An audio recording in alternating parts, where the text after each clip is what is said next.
Good evening, everyone. Good evening. It's 6:30. Let's go ahead and get this meeting called to order. We'll begin with the Pledge of Allegiance. I pledge allegiance to the flag of the United States of America and to the republic for which it stands, one nation, under God, indivisible, with liberty and justice for all.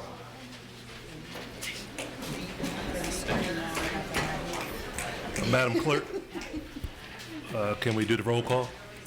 Ms. Hill? Here. Ms. McGill? Here. Mr. Payne? Here. Mr. Snook? Here. Ms. Walker? Present. Thank you. Moving on with the agenda for tonight, we will have the council election of the mayor and vice mayor. At this time, I will ask the council to make a motion and a second for me to serve as the presiding officer of this organizational meeting. So moved. Second. All in favor? Aye. Thank you. Next order of business is the election of the mayor and vice mayor for 2-year terms. Both positions are elected by the city council as a body. Tonight, the councilors will be given the opportunity to discuss their thoughts about the two positions. Each councilor will be given 5 minutes to give remarks. After the final comments are made, I will call for a nomination for the position of mayor first, and then we'll go and do that same thing again for the vice mayor. Once the nomination has been seconded, the nominee will be given the opportunity to accept or decline the nomination. I will then call for any additional nominations, and once those nominations are completed, I will then ask for a motion to close the nominations. And once that motion is approved by the council, a vote will be taken on the position of mayor. All right? Is there anyone who would like to make comments on the positions of mayor and vice mayor at this time? I just had some personal. We'll start with just mayor first. I just have some remarks to my colleagues. For some time after first moving here in the early 2000s, I really had difficulty seeing this place as my home. I struggled to feel connected to Charlottesville, but as I became more involved in the community and meeting many along the way, and highlighted by my marriage and the welcoming of 3 children, I really have gained a deep affection for the city, this region, and the people that we share it with. It was actually the support from strangers as well as friends, following a very personal loss, that it became most clear that this community is my home. It was also clear that I was more and more energized by the local initiatives that I was involved in than I was in my own professional work. I saw opportunities to leverage my strengths to contribute to our community locally, and ultimately determined that in maybe the more formal role of city council where I could have the greatest impact. During my campaign for council, I spent the better part of a year meeting people at their doorsteps. I went there engaging in the conversation, trying to understand what their priorities were. And it was during that process, and to this day in my life, I would say one of the most rewarding experiences of my life was that time in our community, that I developed a new lens from which I now view our community, its diversity, and its harmony. Its disparities in its harmony, excuse me. I also recognize that approaching this role was more important that I do it with my heart than with my head. To build bridges, including striving for some that may be near impossible, and not tearing them down. I have found myself heavily reflecting on the last 2 years and the possibilities for those 2 years ahead. Late in my first year in council, a Charlottesville native inspired me by a perspective that was shared on what community means and its importance. I paraphrase their sentiments. Living with each other and supporting each other wherever we are at, and respecting each other is what community is all about. After the events of 2017, it was clear that many among our Charlottesville community wanted to be part of a meaningful change that would bring us together. I'm often disheartened that the public discourse has prevented us from really coming together to share solutions to the problems in our community. This goes against what I've observed and experienced in my direct interactions with people which broadly reflects an openness and a respect for each other and our differences. We have a lot more work to do, and I believe that the five of us share many of the same goals. But to achieve those goals, we have to work together. As I've expressed, I would welcome the opportunity to serve as mayor, and I'm committed to improving the collaboration among council and staff to meet the urgent and long-term needs of Charlottesville's community. This will happen by fostering open and respectful dialogue among all five of us. Change has always been a part of Charlottesville, but with a new Democratic leadership that is now in Richmond, we have an opportunity to bring positive changes to this community that have not been possible in recent history, like gun control, improved funding for housing and homelessness, and early childhood education. Collaboration and open dialogue is now more important than ever, because seizing this opportunity will require collaboration working with our partners in the region, in Richmond, and the university to create legislation and maximize funding that will benefit our community's needs locally here in Charlottesville. I have experience working with these partners, and I'm committed to continuing to foster strong relationships with them and with all of you, and with the many stakeholders that engage with us every day. I will work tirelessly to support you so that we may get outcomes that the Charlottesville community deserves. It's going to take a collaborative effort to create environments where people want to come to the table and a willingness to hear different perspectives so our community can work together and with all of us on this journey. I am proud to share this dais with you in whatever capacity is chosen, and certainly welcome your partnership.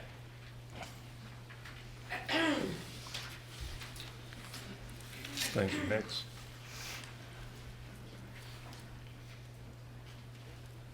I can go.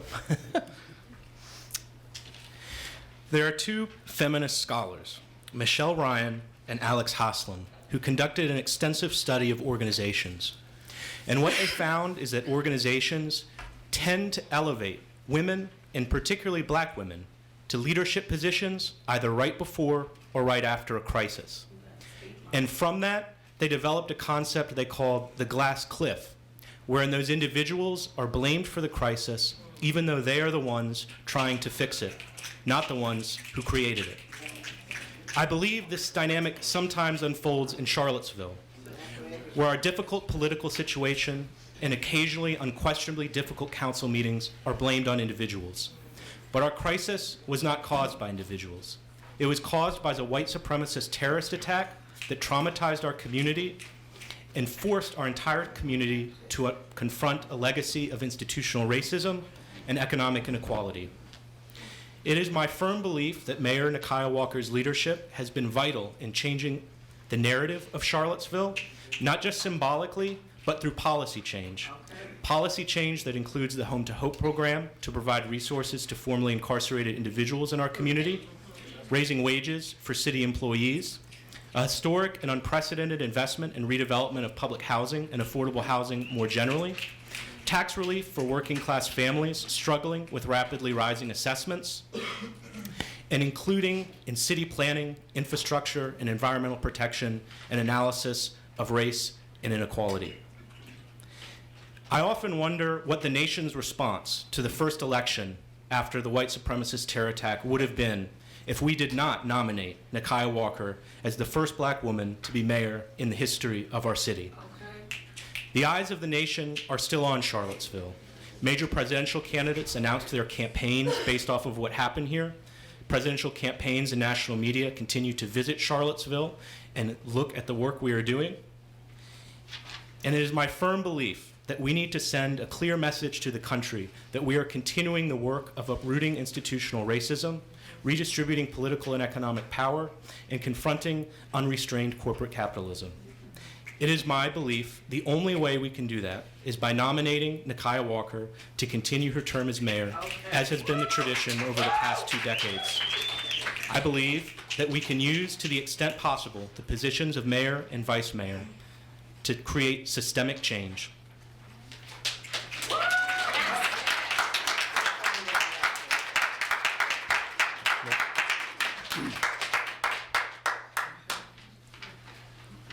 As I knocked on thousands of doors last year and talked with hundreds and perhaps 1,000 or more citizens of Charlottesville about Charlottesville and about Charlottesville City Council, I learned that the voters in Charlottesville want two things that seem different but are really closely related.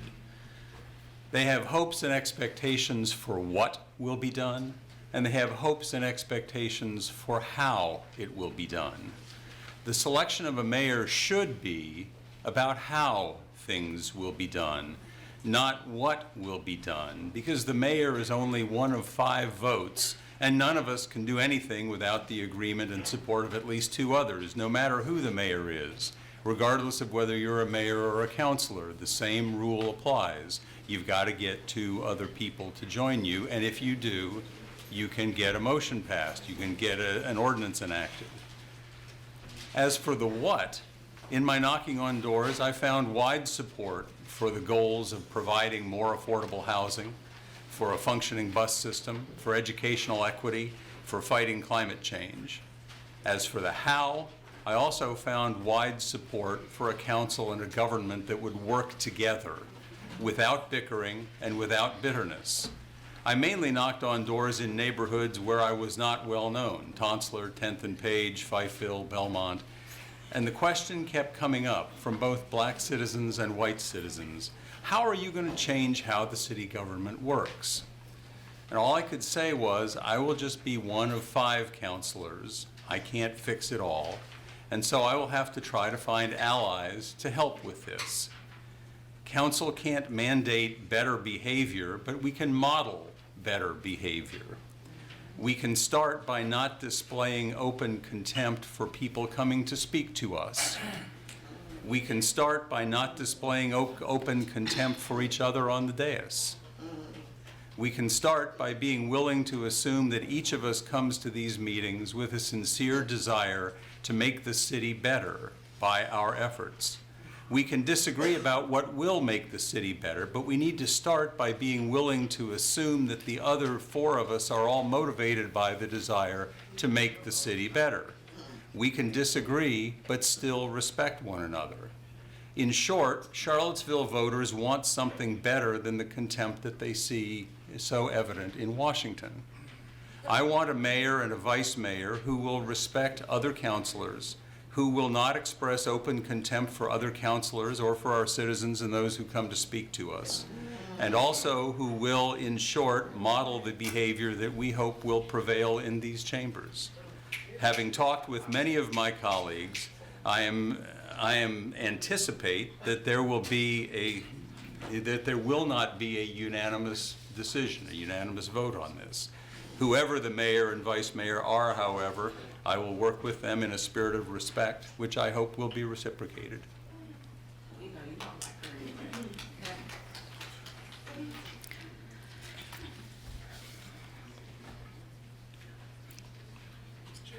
This has been a long weekend.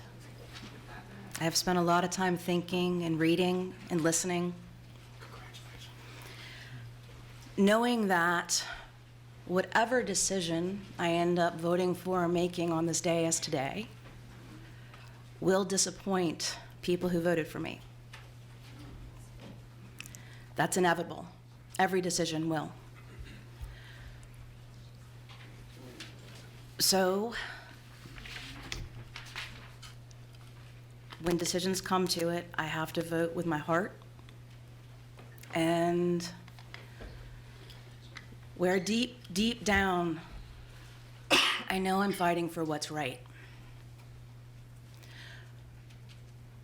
I do promise whoever becomes this mayor, I will work with 100% for this city. I have spent too much time seeing injustice, seeing people who, I had a whole thing prepared, it doesn't work. I'm not good at that. Again, someone said recently this weekend that they were told once that I was all heart. I do have a brain, but the heart tends to rule too.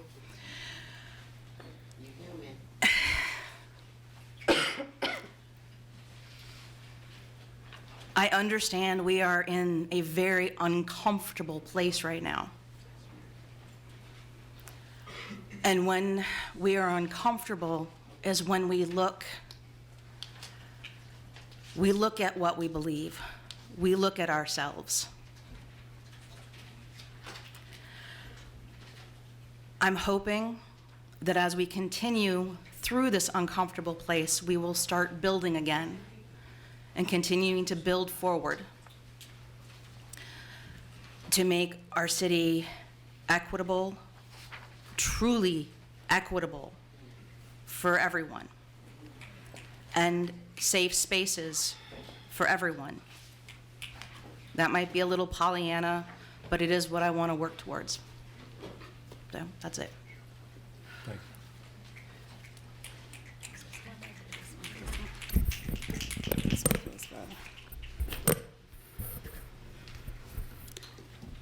I probably should have prepared something, but good evening. I guess what, I would say is, what is the work that we're doing? I've walked in rooms the past 3 years, and, starting from the campaign year, moving on, where no one really took me seriously. They didn't think they had to. They discounted the abilities, as they so often do, for Black women. So it wasn't until the election, really, that people understood that who had neglected to come into rooms, the value I bring to any room that I ever been in. This isn't necessarily something to fight about, but this is a stark reminder of what is the work. There have been so many people who wanted to move past the conversations concerning race and privilege. And there's no way to move past the conversations concerning race and privilege.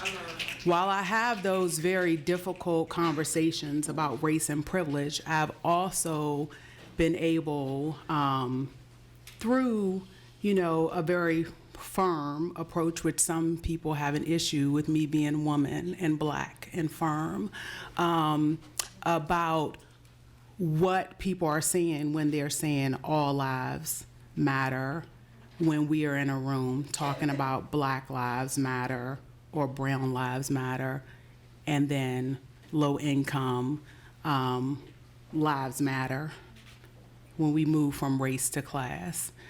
It is a challenge for this community, for individuals of privilege to understand when people are not of that privilege, that you cannot walk into a room with the same mindset and really change lives. The history of this country shows you that it has to be something exceptional and extraordinary.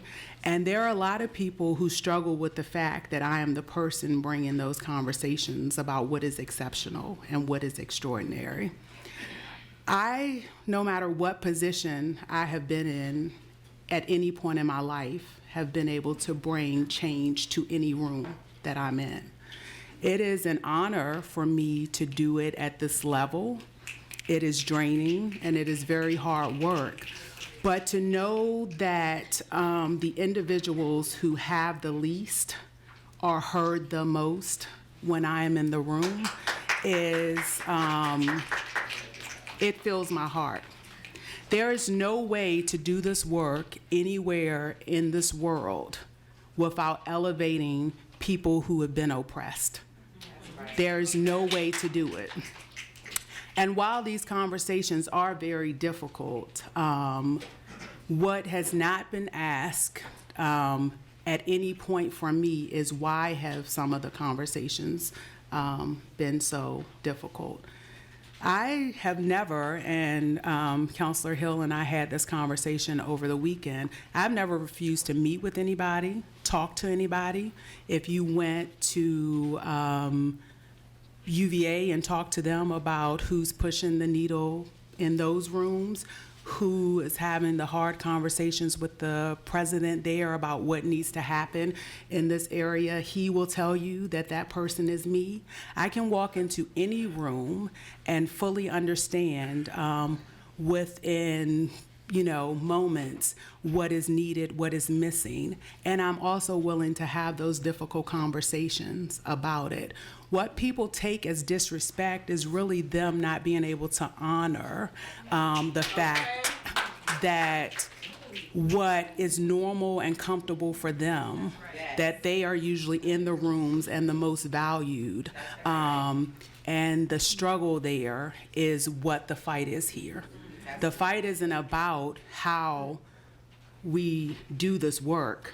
It's that some people are very comfortable with this work continuing to never be done. And so no matter what happens at this moment, I am in a position to make sure that work continues, and I am in a position nationally and internationally to continue this conversation in 100% truth.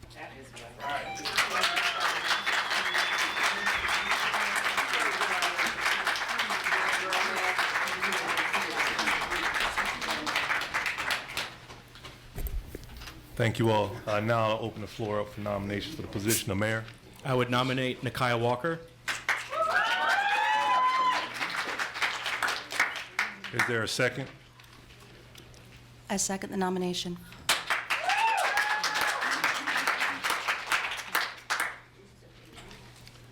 Are there any other nominations?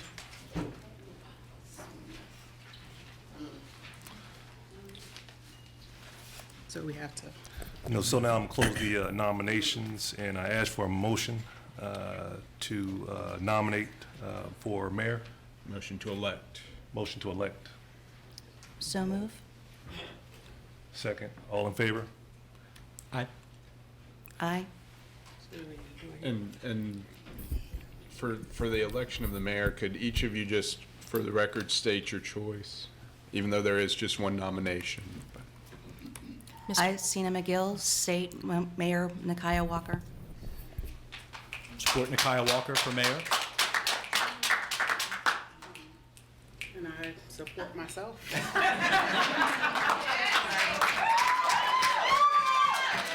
Motion passes 3-2. Let's move forward with the, we already did the vote.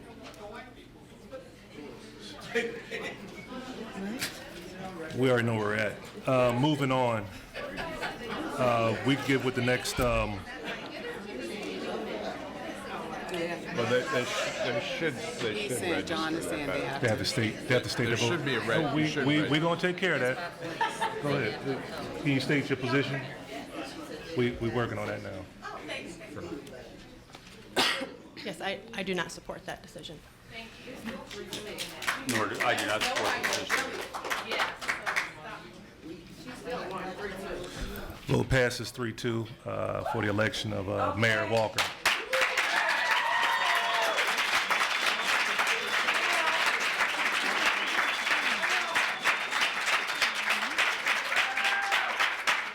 All right. So now we're going to move on to the position of vice mayor. We're going to do 5 minutes once again, if you have any comments for that, for the position of vice mayor. I'll start with my left. Start with my right.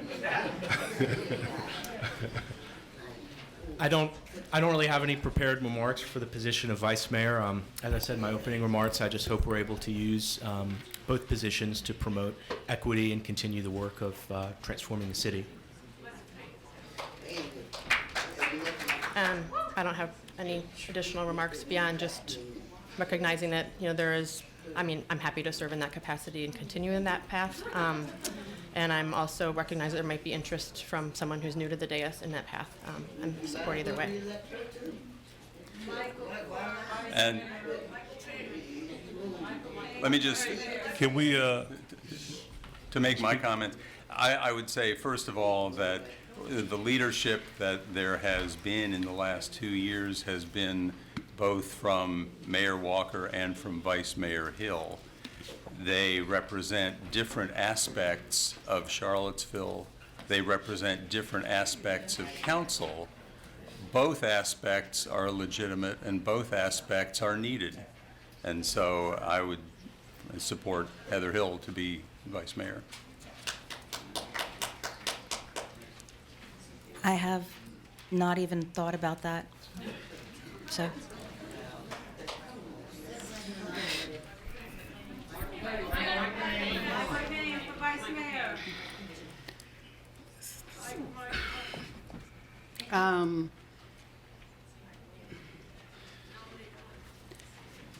I think based on the election results and where the community has expressed, and when I say community, I'm stating the individuals again who might not necessarily feel like they've been a part of government and the system before. But the fact that we did not have this conversation beforehand, and I didn't get much to go on with this, you know, to be able to nominate someone. I am particularly interested in Councilor McGill or Councilor Payne being vice mayor.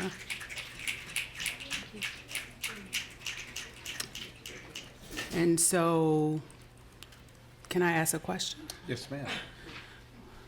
Would either of you refuse the nomination? no?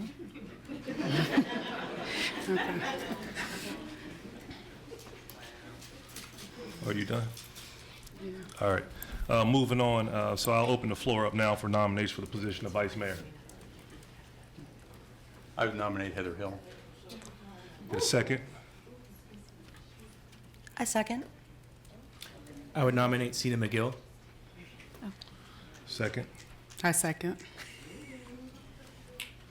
And I would nominate Michael Payne. I second.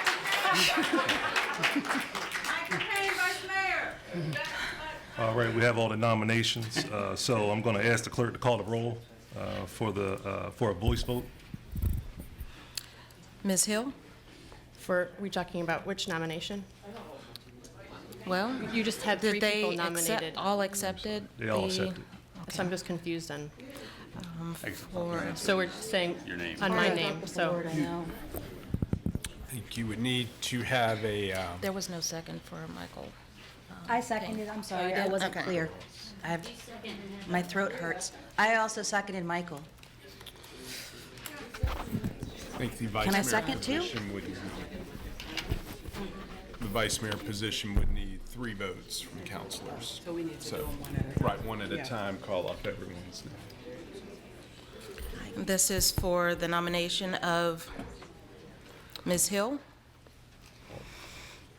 And I think you could just ask them their, So we just Just vote their yes. preference. Yes or no? just yes or just their preference. So we're not going right, by. just say the name. Okay. I'm gonna vote for myself.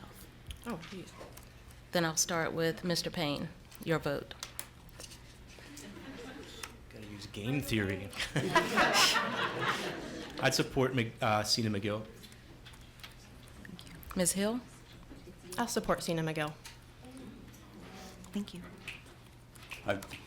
Mr. Snook? I support Heather Hill. I support Ms. Sina McGill. McGill. Ms. Walker? And I support Sina McGill.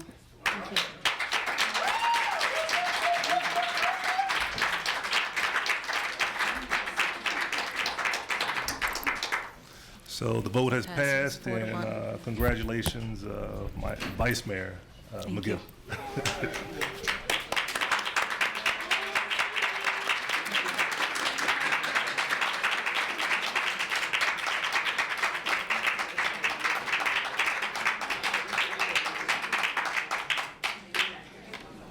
This means like Let's take a 10-minute recess. my throat's all sore.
Thank you.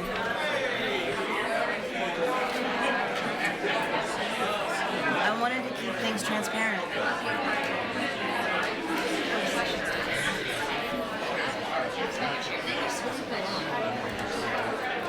I call this meeting back to order. Is this on? It's not on. Where is the,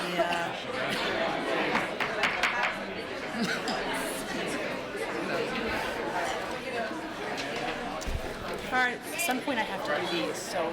Doing announcements. Let me do after public comment. How are we doing consent agenda? When do you want me to do this? You can do them during announcements. Okay. So I call the meeting back to order. amend the agenda. Is that Mr. Blair to amend the agenda? Is that Neil? Yes, ma'am.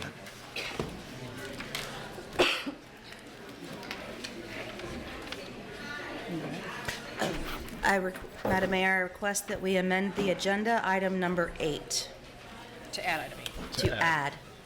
And if you want to Tell it that- read the resolution. The resolution opposing military intervention in Iran and supporting Senator Kane's resolution directing the removal of United States armed forces from hostilities against Iran without congressional authorization. Whereas the Charlottesville City... No, It's like a- Oh, good. Just that will That's be it. item To the number end of the 8. agenda, yeah. So is there a Doing second? other business. No, that will be item Item number 8. 8, okay. If there's a second. There a second? I'll second. And we And, need a vote to amend the agenda. To amend the agenda, we're voting now. okay, I'm in favor of amending the agenda. okay. Aye. Aye. All right. We better So wear our that's buttons back. 5-0. Okay. All right, any announcements? You had one. Yes, I have one announcement from Mr. Alex Zan announcing the Hammurabi Family Events Calendar is now available. Contact Mr. Alex Zan for your copy. Regretfully, we did not see an email on here, but his phone number is 434-202-0773. The first event is a Martin Luther King Jr. program, continuing his dream and works, on January 20th from 1 to 3 at the Carver Recreation Center. And this event is free. Again, that's January 20th from 1 to 3 at the Carver Rec Center.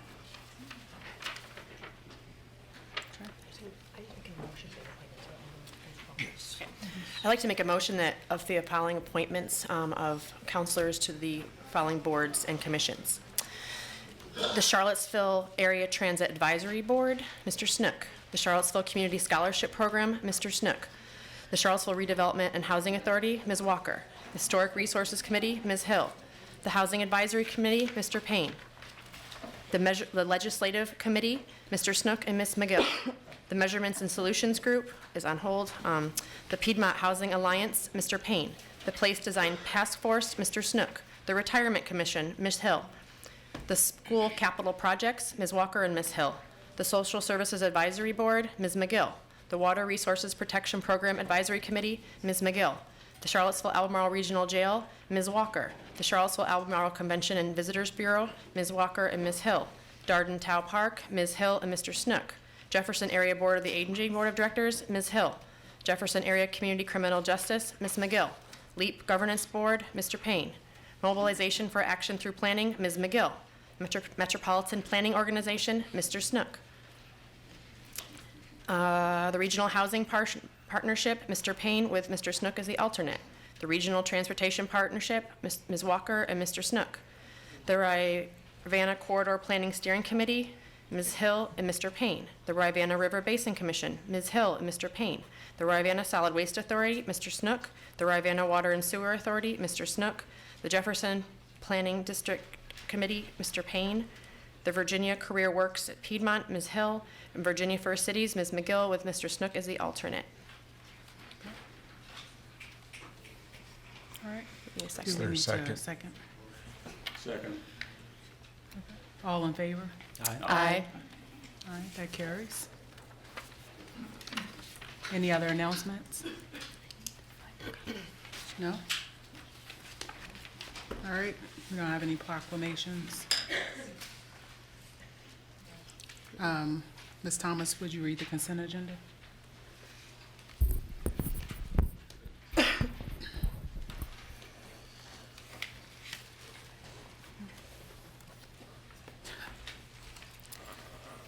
Consent agenda A, minutes.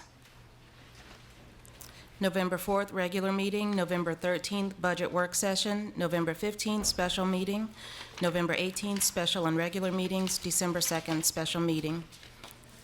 B, appropriation, runaway emergency shelter program, $209,444, first of two readings.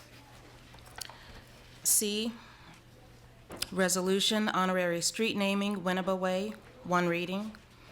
D, resolution supporting the Eviction Crisis Act and authorizing the mayor to send a letter to Senators Warner and Kane in support of the act, one reading. E, ordinance, amend Section 2-6 of the Charlottesville City Code to add Christmas Eve holiday, second reading.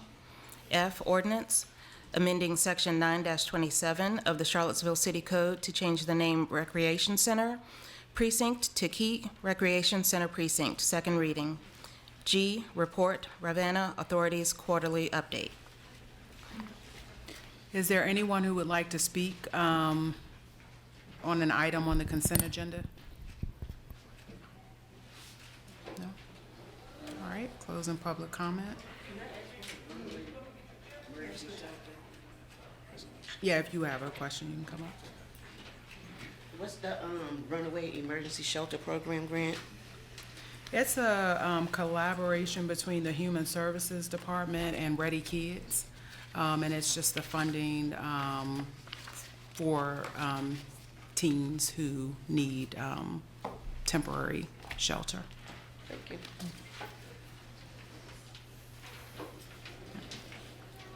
Is there anyone else who would like to speak? Is there a motion? I move we adopt the consent agenda as presented. Second. Madam Mayor, there is a typo on the Winneba Way resolution. The third paragraph should end honorary renaming of streets with an S on the end, if we can just make that correction. Okay. So noted. All right.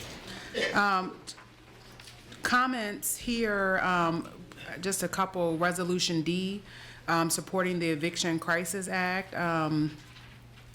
I would also like for us, and Dr. Richardson and I discussed this, to make sure, especially with our public and subsidized housing communities, that we are aware of what the current eviction process are locally and what they're doing to mitigate the impact of evictions on families, and all of these potential items like the fund to help support evictions and to halt evictions, and attorney services, that if we can make sure that we're doing those things locally before they reach us from the national level. So that's just a conversation that, we need to have with Greenstone on Fifth, PHA, CRHA. And there was one more. Oh, I guess that's it for now. Okay, that's it. So we have a motion and a second. All right. All in favor? Aye. Aye. Aye. All right, that carries 5-0. All right, next we have the city manager's response to community matters. I think you already done it. The only item that we had was to basically send a letter to Senator Warner and Senator Kane, just saying that we do support this act. Okay. All right. Next, we have community matters. Thank you. And so, let's see, where's my list? First up, we have Susan Cruz.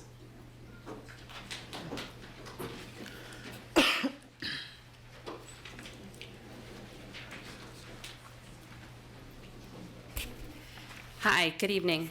My name is Susan Cruz, and I have been a resident of the city of Charlottesville for 21 years. I'm also the executive director of the Charlottesville Climate Collaborative, an organization I have had the privilege of leading since January of last year. I'm here tonight to thank our previous city council for unanimously voting to set leadership climate targets of a 45% reduction in community-wide emissions by 2030 and achieve carbon neutrality by 2050. Charlottesville was the first locality in the Commonwealth to set this ambitious target on July 1st of last year, and a few other communities have followed its example, including our own Albemarle County this past October. Now the real work begins, and you, the 2020 City Council, must create a climate action plan to reach these important targets. The Charlottesville Climate Collaborative was founded for just this purpose. C3's mission is to bring communities together to lead on climate. We work closely with businesses, citizens, and city staff to develop climate action plans which accelerate climate action. Last year, our organization submitted letters to Council on behalf of 41 businesses, 12 area schools, 9 social justice organizations, and nearly 1,000 Charlottesville and Albemarle residents in support of the city's leadership emissions targets. And we are prepared to convene these groups once more to build a climate action plan that achieves our goals and supports the city's commitment to affordable housing and economic justice. Our first priority should be create a climate action plan that prioritizes solutions which alleviate energy burden and energy inequity. As global temperatures rise, so will energy costs, disproportionately impacting low-income households who have the least ability to mitigate dramatic temperature shifts with energy efficiency upgrades and clean energy technology. These households often reside in older, inefficient housing, which can further exacerbate energy burden and can be a significant source of climate emissions. C3 recently worked with the Charlottesville utility to release data for citywide gas consumption aggregated by census tract. We are now combining this information with housing stock data and average median income to create Charlottesville's first energy equity map.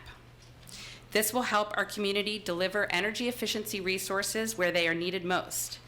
We look forward to updating you on this important project at future City Council meetings. I also want to thank you at the last City Council meeting for supporting the voucher and energy efficiency pilot, which redirected some funds to support the exploration of affordable housing and climate goals in policy solutions. I also ask you tonight to swiftly authorize the Commercial PACE program in the commercial sector. This is a policy tool which requires little city resources but could assist businesses, especially area nonprofits, and help them achieve their energy efficiency and clean energy goals. Thank you in advance for all the time I know you will be spending on this issue over the next year. And I hope that you will feel free to reach out to C3 and me personally if there's anything we can assist you with this important work. Thank you. Thank you. I'm Roy Van Dorn.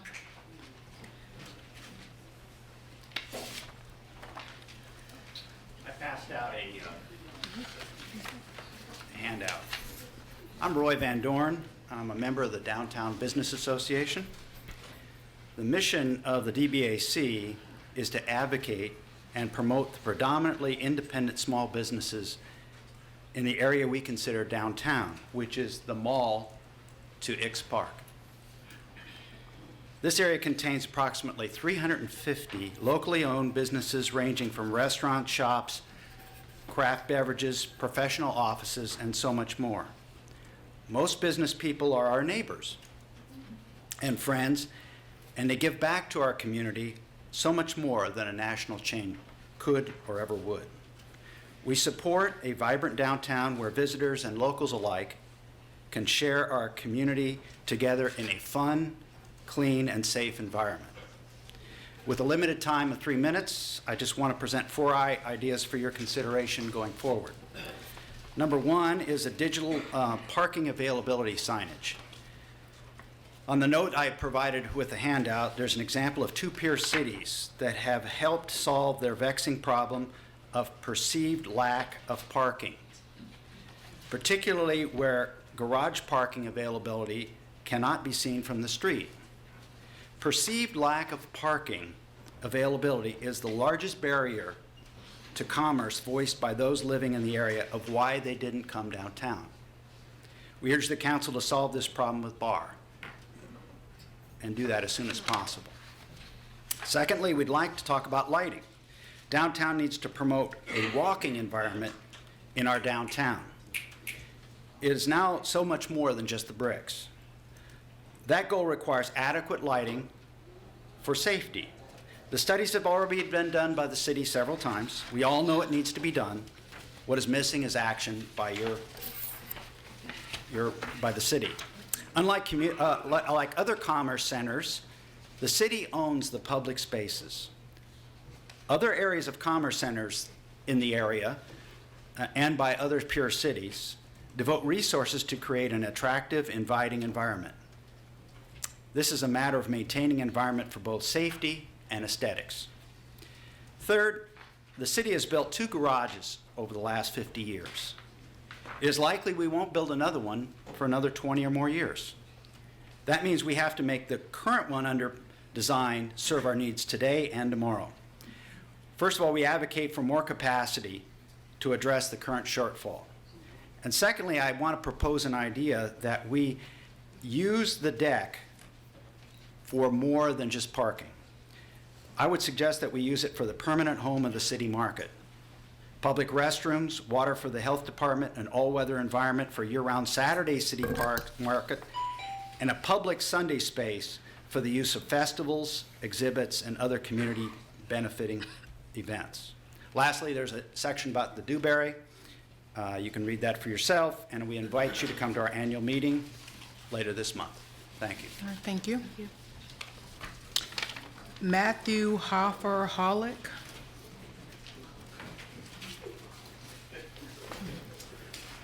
It's great to meet you, counselors. My name is Matt Hoffer-Hollick. I'm 29 years old. I'm a student at UVA Law. And sorry, can you hear me? Yeah. I'm a student at UVA Law, and I have been a resident of Charlottesville for 2 years. It's been, I've lived in many large cities before, Boston, New York, New Haven, originally from Miami, but I've absolutely come to love Charlottesville, the community, Barracks Road. I live in the Barracks Road area on Arlington Boulevard, and it's my first time ever speaking at a local government event, so please treat me with a little bit of light hands.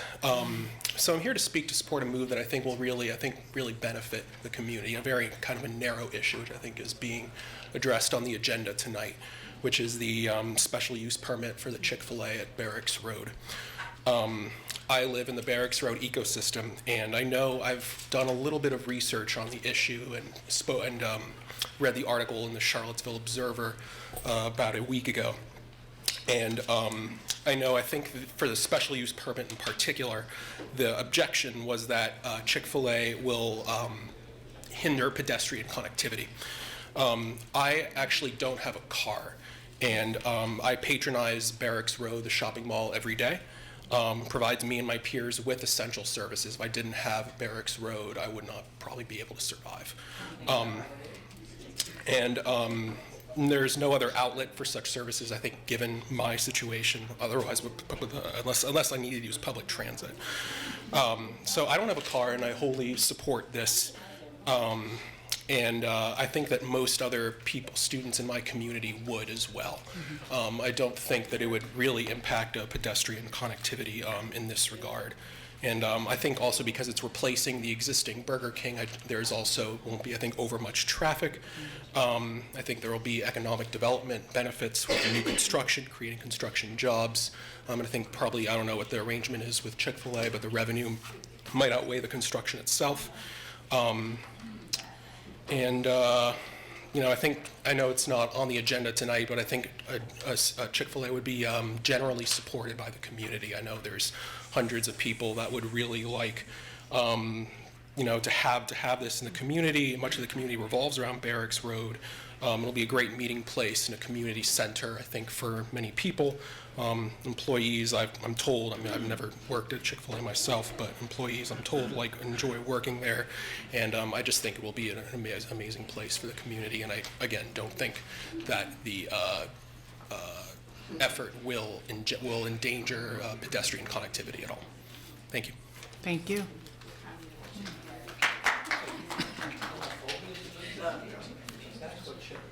Jeff Fogel.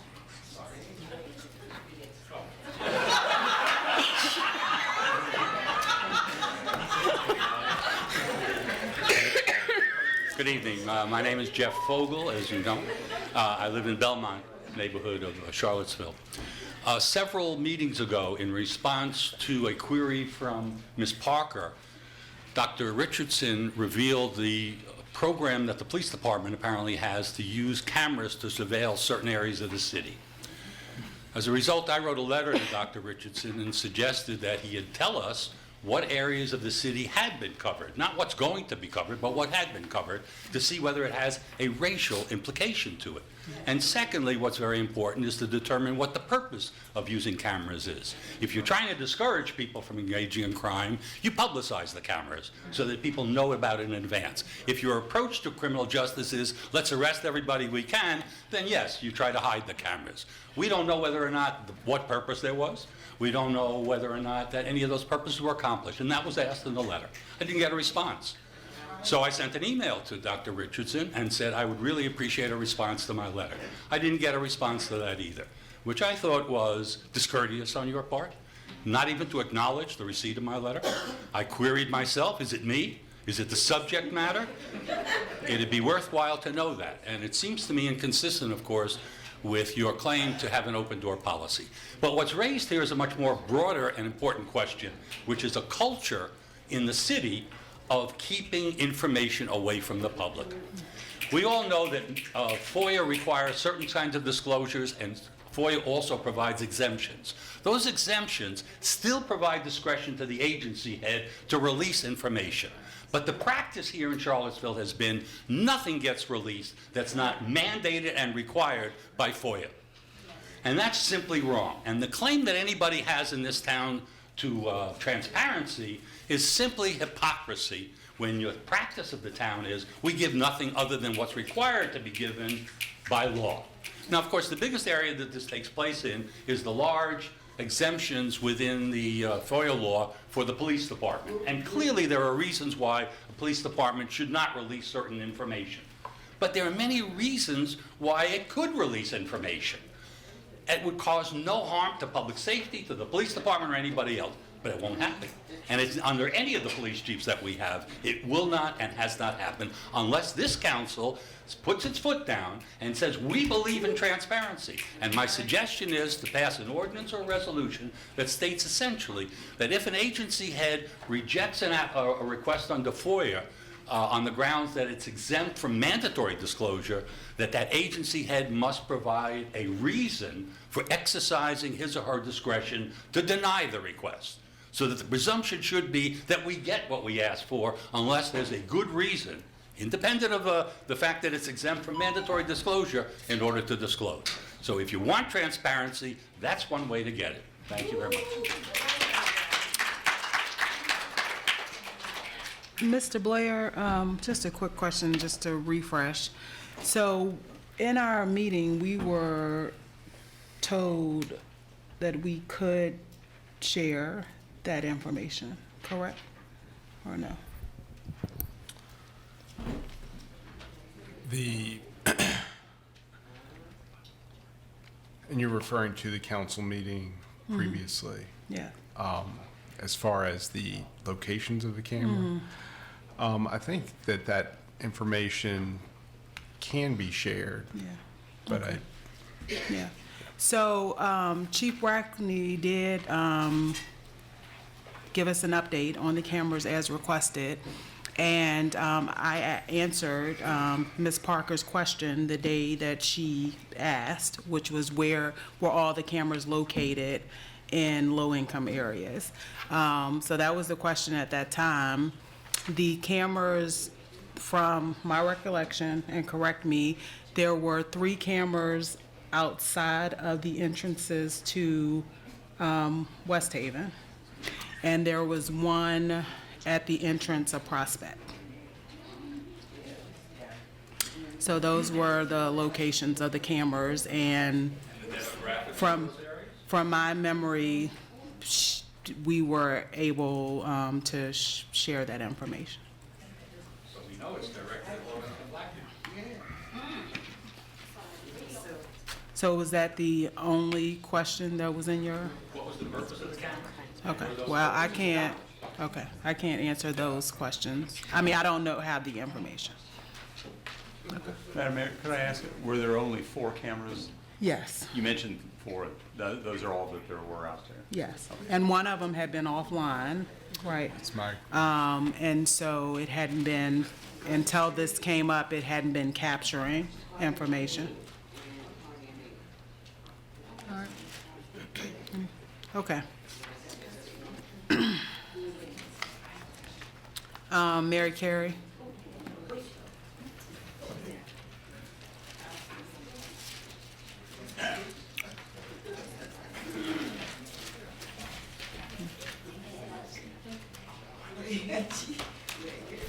Happy New Year, everybody. Happy New Year. Hey, y'all never speak.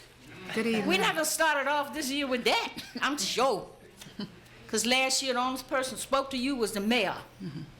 Okay, I'm Mary Carey, city resident. I'm here to talk about the transit, but Mr. Long is his project, and whatever he says, I ditto. Public housing. I walked through West Haven the other day, and I nearly cried because you got grass growing out the sidewalk, and this man talking about he wants some lighting down on the mall, and you got the shingles falling off the side of the buildings, where I know when years ago, and let me tell you something, I'm an old lady. Years ago, when my aunt moved up in there in the 60s, they used to come out once a year and powder spray the side of the buildings where the color of the shingles were. They probably have never done that in 20 years. Okay? Now we trying to figure out what's going on around here. This is a new day. 2019 gone. That 400 years of bondage. I mean, that's gone. We're not starting this stuff this year. It's not gonna happen. Plus Trump gone off his nut. But anyway, what I'm saying is, we in Charlottesville need to get our priorities together here and start a new day here. Because I'm too old to go through this again. And as long as I'm here, I'm gonna fight. Right? Ain't that right, Mr. Snook? Absolutely. You got that right. But see, I'm gonna tell you something right now. When I come in here to city council, y'all talking about disrespect and all this stuff. That was the old council. They gone, goodbye. We got a new council here. Let's see if we can freshen things up a little bit. Let's see if we can get stuff started again.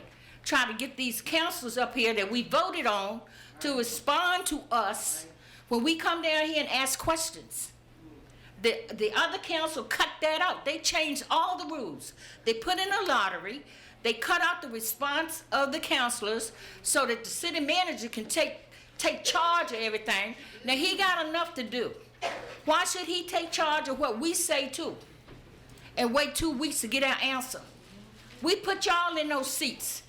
Y'all got something to say? Respond to us or resign. That's all I got to say. Because I am not going to be tough this year. I'm going to be extra hard. Thank you.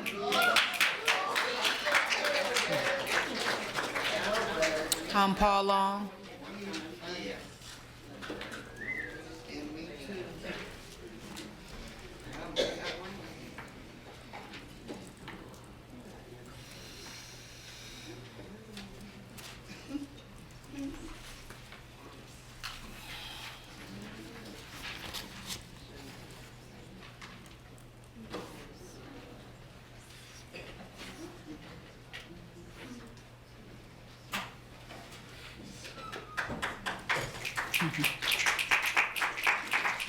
Good evening. Mayor Walker and members of the City Council.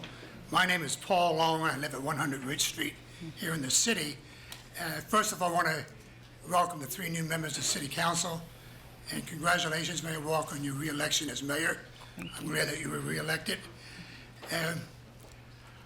I want to speak about public transportation, and I noted that all 3 new members of City Council pledged their support for improving public transportation in the city.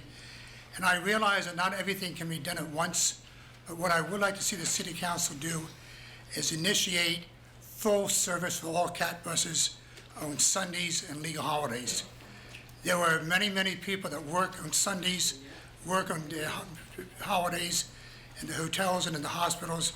They don't have cars, and they really can't afford to take taxis back and forth to work. So I would like that to be a priority for the city council. I would also like to see the city council as put a bench at Midway Manor at that stop, because you have predominantly elderly people that have walking problems, me included, that we would like to be able to sit while we're waiting for the bus. You know, so I want to, that's all I've got to say, but I will be back as time goes on talking about other improvements that can be made in the public transit system. Thanks for your time. Thank you.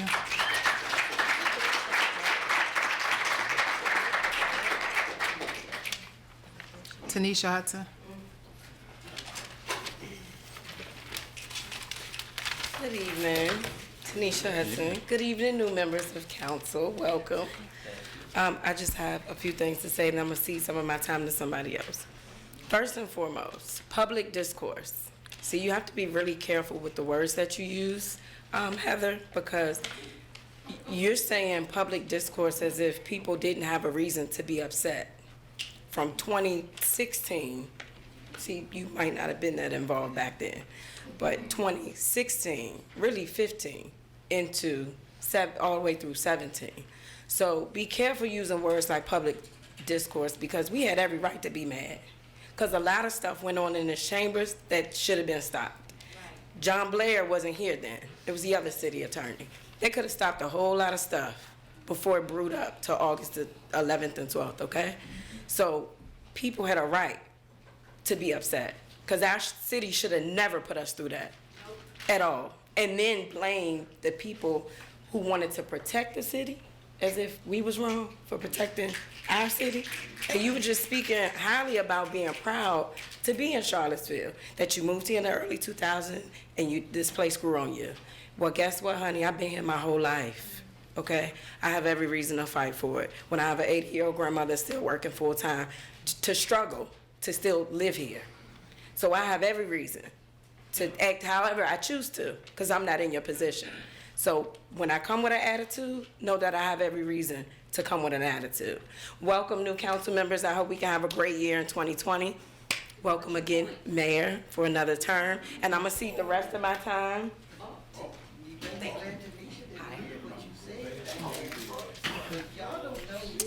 Angeline Kahn. I just have a quick, I want to piggyback off of what Jeff was stating earlier about the cameras. I'm really interested in finding out whether or not those cameras are also in predominantly white areas of Charlottesville. And if so, I don't want to know where they are. I really don't care where at this point. I just want to know if those cameras are also being placed in predominantly white areas in the city of Charlottesville. So the only update that we have received so far is on those cameras, which came as a result of Ms. Parker's question. Right. And those are the only location information that we have. Okay, because I want to, the problem here is that there's a misconception that crime doesn't happen in predominantly white areas. If we're not surveillancing those, I'm not for state surveillance at all, period. But if you're not extending those same surveillances to those communities, you're being biased. Thank you. Mason Pickett.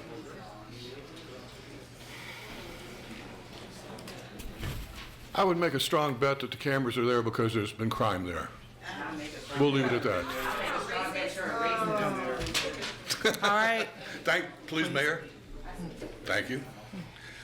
I'm going to tell you about what it's like to be on the street holding a sign. Man, I'm going to give you an earful. They tell me that I'm number one, but the tide's turning. There are more people giving me thumbs up than there are telling me they're number one now. I have had 2 Amish ladies give me the thumbs up. Think about that. A lady walked by me the other day and she said, "Do you like the libraries?" I said, "Sure." She said, "Well, that's socialist." Well, that's just not true. I recommend they go to Cuba. There are some beautiful libraries down there that are built prior to 1959. But you go Okay, excuse me. Mayor, please give me Can you extra time. Stop the time. Mayor, please give me extra time. We're pausing it. Thank you, ma'am. Come on, let's get through this.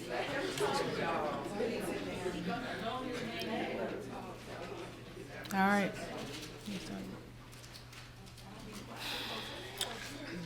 But you go inside those libraries, and there are next to no books. That's socialism.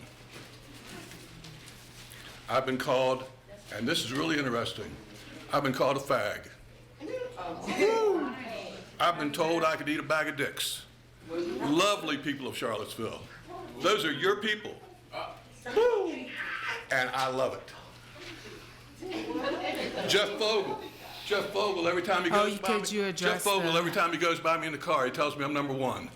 But the other day, in the spring, something real interesting. He slowed the car down to a crawl, and he spoke across the passenger seat, and I'm holding a sign that said, "Socialists suck." And he said, "Oh, you want to suck a socialist?" I look at him, I won't say it again, I won't say it again, I won't say it again, I won't say it again. I've said it once, and you heard it. There's children in the room, sir. I didn't realize that. I'll be careful, more careful. I didn't realize that. Then he said it again, and a city employee was there, and his eyes got about that big, and he scurried off like a little girl. Now, I travel around the world, and I make a point of telling everybody about Charlottesville, and I love it. Now, Trump's a jackass at times. There's no doubt about it. But he's doing stuff that needs to be done. When he gets reelected, and you're running around with a chicken with your head cut off and wondering how he did it, you look at yourselves. You did it. City's lost several businesses lately. Taxes are going up. You did it. I love it. Man, taxes around here are cheap. Where I come from, these are cheap. Run them up through the roof, boy. Woo! Oh, man.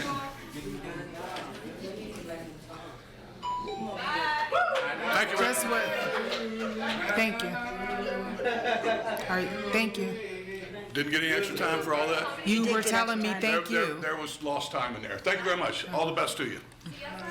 I'm sure you can do a terrible job. All the best. Brandon Collins.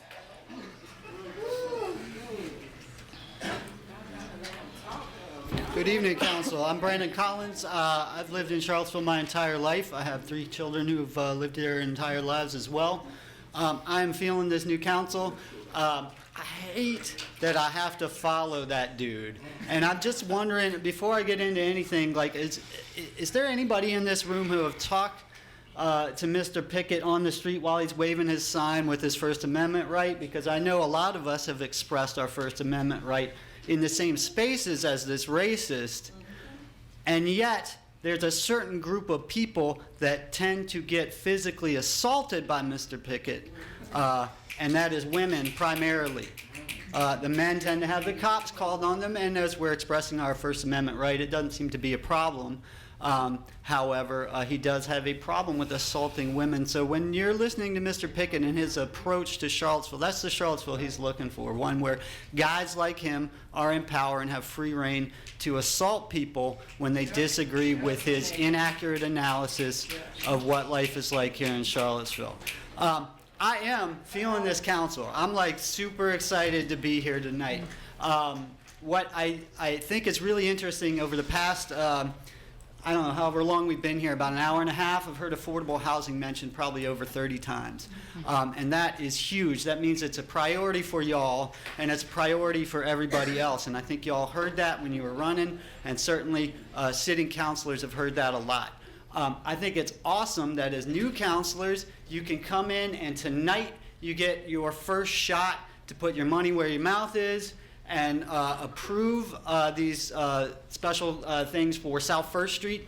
The project there has been amazing. It has been truly resident-led, and we wouldn't say that if that were not the case. There are women who live in that community who've been working their butts off. They've been smart. They've learned a lot. I know you've seen them in action. You're going to see them tonight. You're going to see just how impressive their work is, and it really is a model that should be exported when we get into the redevelopment of the rest of public housing. So please support that unanimous recommendation from the Planning Commission to approve the basketball court in the newly redeveloped South First Street and to approve the critical slopes waiver. It's highly important. It's best use of the land, totally community driven. We're really proud of the work they've done. I would also like to point out that in phase 1 of redevelopment, construction is about to begin in April, most likely. The money's going to start flowing, and I want you all to know where that money is going. So you are going to be preserving 163 public housing units, preserving and redeveloping them, and adding an additional 116 homes for people who make extremely low income. That is, people who make less than $19,000 a year, and putting those families in new affordable homes, approaching this affordable housing crisis. Cannot be done without the money. As you're looking at the budget and the CIP, fully fund public housing, fully fund the Affordable Housing Fund. Thank you. Good luck. Love y'all. Keep up the good work.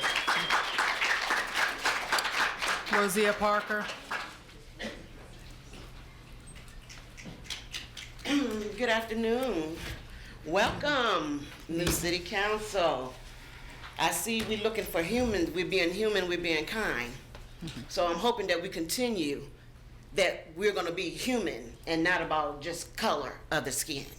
Because it's not just about the color of our skin, even though being black, we have a lot of issues. But we would like to make Charlottesville a better place than what it has been. You know, I'm still kind of upset about these cameras that nobody is still really talking about. The cameras was there, a young man got shot, but was that camera in use to find out who shot this man? So y'all got these cameras, but what are these cameras for? A lot of people, it's invading a lot of people's privacy. For one, I watched them put it there, but I thought it was just the light. So I'm not understanding, why aren't they in the white neighborhood where there are meth labs? Besides just black criminals being in their own neighborhoods trying to live where not actually they're out there selling drugs, but the black folks are being targeted in low-income neighborhoods. For what? That's still a stipulation of putting us in a pocket where we're being watched because of the color of our skin. And we're low-income people. So why are we still having these cameras if they're not being useful in the crimes that has been committed that they were supposed to be used for? 2, can we have a bench for Sage Smith that was asked in the last city council, where it took all these years before Charlottesville's police to do something to say that the child is dead? It shouldn't have took that long for that to have come out. Can we have something to honor that young baby, that transgender woman? Can we honor her? Say her name, Sage Smith. Can we also have better, even though we talk about affordable housing, I'm still going through the same situation in my house, still with these bugs biting me, still doing what they're doing, and housing is not doing nothing for me. So when can we finally start looking at the people that things are still going in their homes besides the redevelopment? I would appreciate if everybody do their job the same way that they say what they was gonna do. Put your money where your mouth is, walk the walk and not the talk, and be out here in these streets with me, arm in arm, and I got your back.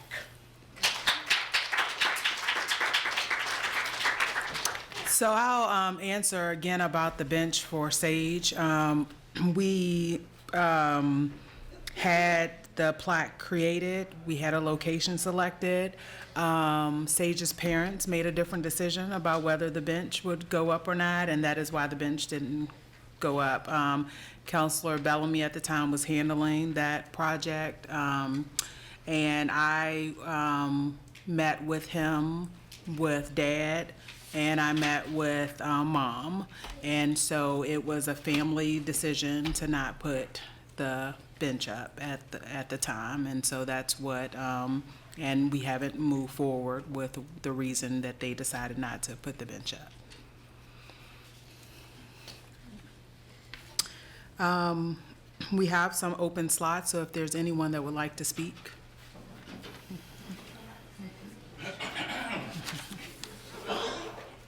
Hello, welcome new council members.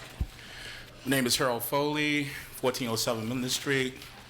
I'm here to talk about two things.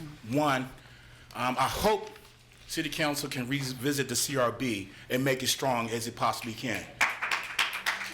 Two, disproportionate minority contact in the adult system. We've been talking about this since July, and we haven't heard anything. Where's the $150,000? That's all I have to say. So in terms of the, And support Chick-fil-A. I don't know. so the DMC report is in its final draft? I believe so. Yes. That is correct. I know that the committee wasn't able to meet on the 21st, so they pushed it to February, I think, 3rd meeting. Yeah, February 3rd meeting. They should be able to give you a report. So, can I ask one more question about that? Will the public have an opportunity to ask questions when they report out? I'm pretty sure they will. Yes, there Yeah. were two community meetings scheduled Okay. when we thought we were going to get the report. So there will still be those community meetings where they will go over the report and take answer questions. Yes. Did you want to comment on the CRB or? You can go ahead. So the applications, just to remind everyone that applications were extended to be opened until January 15th. 15th, and so looking for folks to still apply, and council will then consider those applications and have a preliminary closed session discussion following that, which is our next council meeting, but at that point we'll determine what interviews will be taking place in our next steps. I really don't care about that. What I want to know is y'all going to make it a strong CRB? Well, I think the discussion that we need to have as a new council would be the first step. I mean, I don't have I'm still where I was before, and so it would be, we would need to have that discussion to see. I hope y'all can bring it back up. I will say that I guess we're not ready to talk about it, but Dr. Richardson and I have been talking about just all of those kind of programs that are very essential to equity, and we are trying to figure out best plan for those. So nothing has been put off the table, or nobody's trying to weaken. We're really trying to make it actually stronger, and have something to present to the community. So the People's Coalition is always there to help. Thank you. Walt Heineke, 1521 Amherst Street. First, I want to say welcome to the new counselors. I think it's what happened in this election and what happened tonight in terms of the way you've figured out the officers is a huge, important step for keeping the change orientation that we started in 2017 moving forward, so that we can show the rest of the country how we respond to white ethno-nationalism, Nazism, and racism in the rest of the country. So thank you for doing that. I'd like to reiterate and support what Harold just said about bringing up the PCRB issue again. I think we're not there yet. I think we need to go back to the original model that the initial PCRB brought up, and I think from what I heard during the election that 3 of you were supportive of that, so I'd like to encourage that to move forward. I'd also like you to rethink the decision you made on the parking garage. I think we haven't gotten creative enough about what we might do to get the county court system agreement solidified and met without building a new parking garage. So I think maybe it's time to get a little bit more creative. I think it's an environmental disaster, and we need that space and that money for affordable housing. Lastly, I'm kind of tired about talking about Vinegar Hill without talking about reparations, and we talk about building memorials and those kinds of things. I want you to entertain a possibility. The possibility is to put a red line around the former the former Vinegar Hill neighborhood, and think about it in terms of reverse redlining, and ask all of those corporations that have started businesses since that time in that area to actually contribute a levy that would go into a community development bank that would support black-owned businesses in the area and in Charlottesville. So think about reverse redlining, put a line around Vinegar Hill, ask all the businesses that are now in that space that are not black-owned businesses to contribute 2 or 3% of their gross income every year to a community development bank, which is controlled by African Americans in our town, that could actually focus that funding on creating new businesses for African Americans in this town. So I'll leave it at that. Thanks. Thank you. Is there anyone else?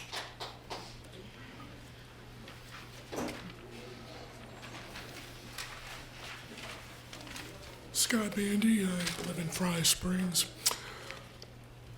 I'd like to ask this new reconfiguration of council about something that has been missing from the walls in this chamber.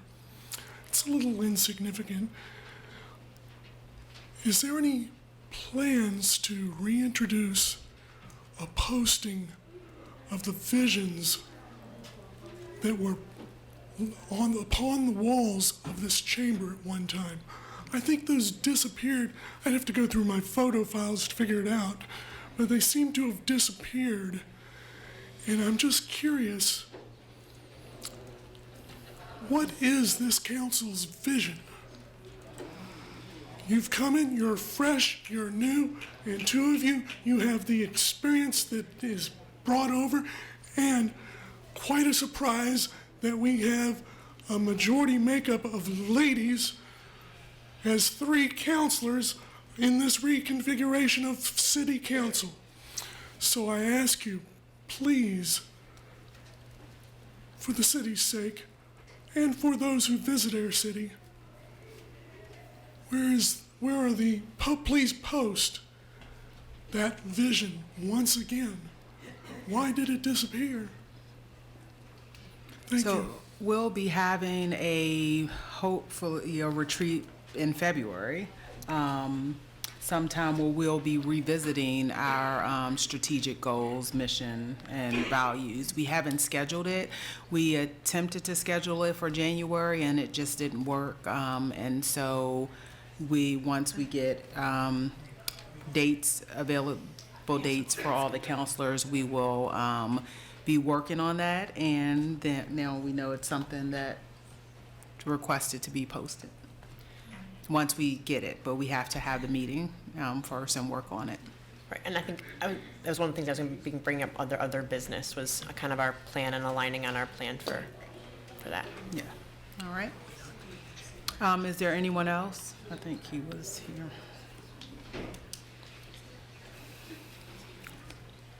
Good evening. The name is Thomas Beninsky. I'm on Fontaine Avenue, resident thereof, own the house and all that good stuff for about almost 20 years. Could you come a little closer so we can? I'm sorry. Okay. Fontaine Avenue, is this appropriate to talk about that right now? Mm-hmm. Sure. All right.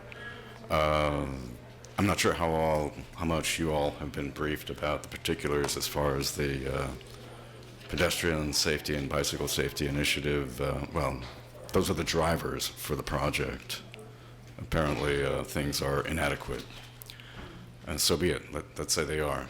My point is that the project centers on a creation of a bicycle lane throughout the length of Fontaine Avenue and sidewalks, which are non-existent on some parts of Fontaine Avenue. I have a sidewalk, a 5-foot sidewalk, which is the ADA required minimum for a sidewalk, and I also have a bicycle path in front of my house. And they shall be destroyed in order to put in another 5-foot sidewalk and a bicycle path. And then you're also looking at the issue of, what's it called? When you all do a land grab, eminent domain. Eminent domain has to occur because there'll be a planting strip. That's going to be incorporated into the design and supposed creation, construction of this idea. I'm all for bicycle safety. I'm all for pedestrian safety. I was almost run over on Fontaine. I understand it's an issue. I'm formerly a bicyclist. Took too many crashes. One of them courtesy of the city storm drain. The slots in it were parallel to the curb, which made no sense. But at any rate, the point is the plan for a planting strip involves the destruction of all our plants and trees along Fontaine.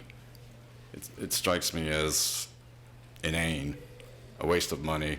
It's other people's money. I think that's why the plan is so grandiose. I see no purpose or value in ripping out all my plants and those all along Fontaine Avenue on both sides in order to put in plants on both sides of Fontaine, which the city's going to have to maintain.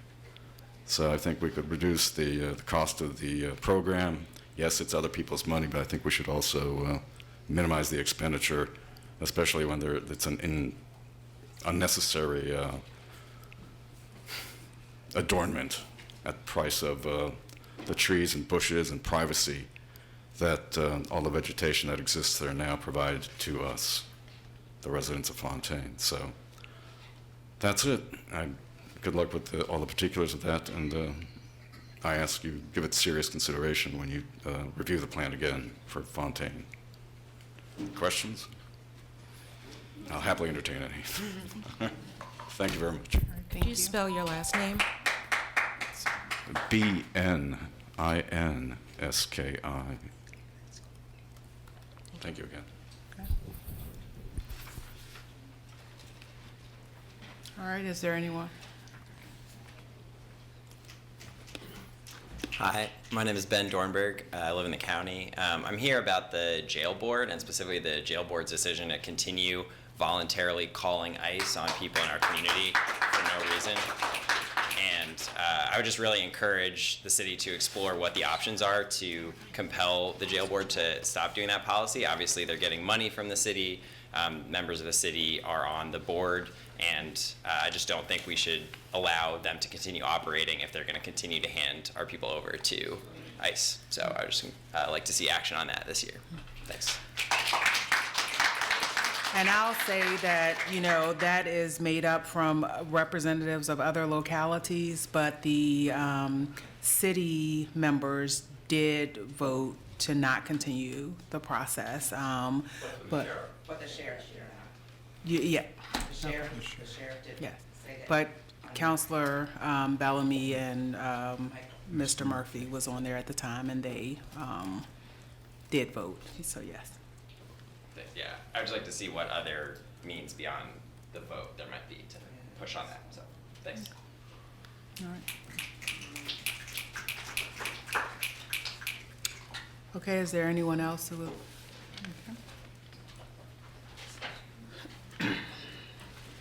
Good evening. Good evening. Welcome, new counselor. Congratulations, Mayor Walker and Cena. So I'm here tonight to say please support the South First Street project. There has been, I don't want to say projects because it's not a project, it's their work. But there's 12 women from South First Street who has been coming religiously since July every Sunday to help and design what their community should look like. They have learned about critical slopes, they have learned about designs, they've learned about windows, and now they're getting ready to embark upon how a tax credit application gets put in with cost. The 12 women are in the audience or outside. If you would like to stand to be recognized.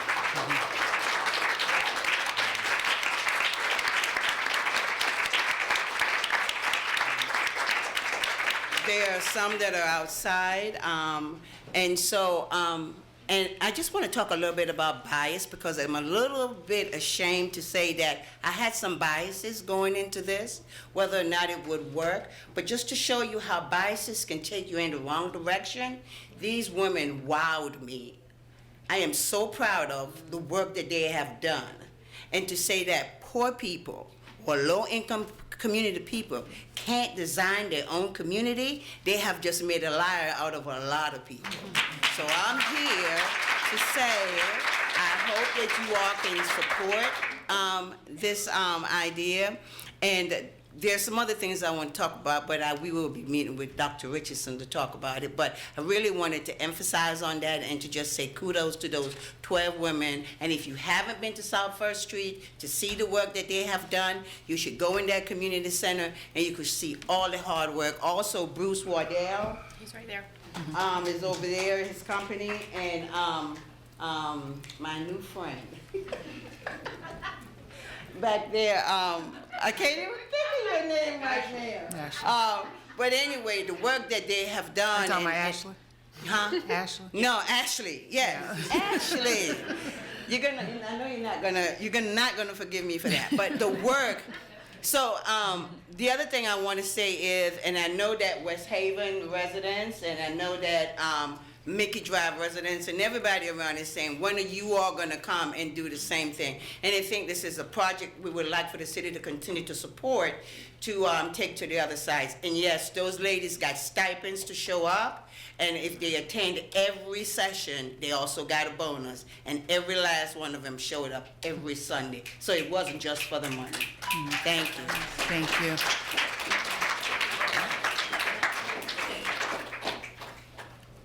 Okay, so that's our last slot for public comment. We have, since we took a break a little bit ago, we can continue for a little bit and then take a break maybe after two of the Or we might items just 2, cruise 3. on through. Well, we'll see. If we're cruising, yeah. So we have the special use permit for establishment and operation of a restaurant with a drive-through window at 1000 Emmett Street North. And do you have a PowerPoint? No. Okay. You ready to go? All right, good evening, council. I'm Joey Winter. I'm a city planner in the Department of Neighborhood Development Services. This item before you is a special use permit request to authorize a drive-through window for a restaurant at 1000 Emmett Street North in the Barracks Road Shopping Center. The applicant is proposing to demolish the existing Burger King at this location and construct a Chick-fil-A restaurant with a drive-through window. Oh, could you hold on just a second, just so nobody will miss while people are leaving?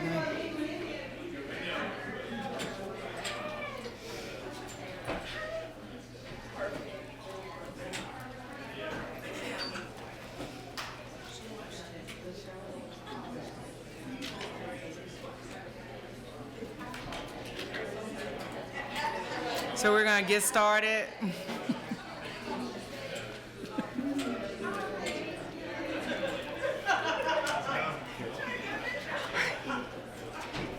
All right.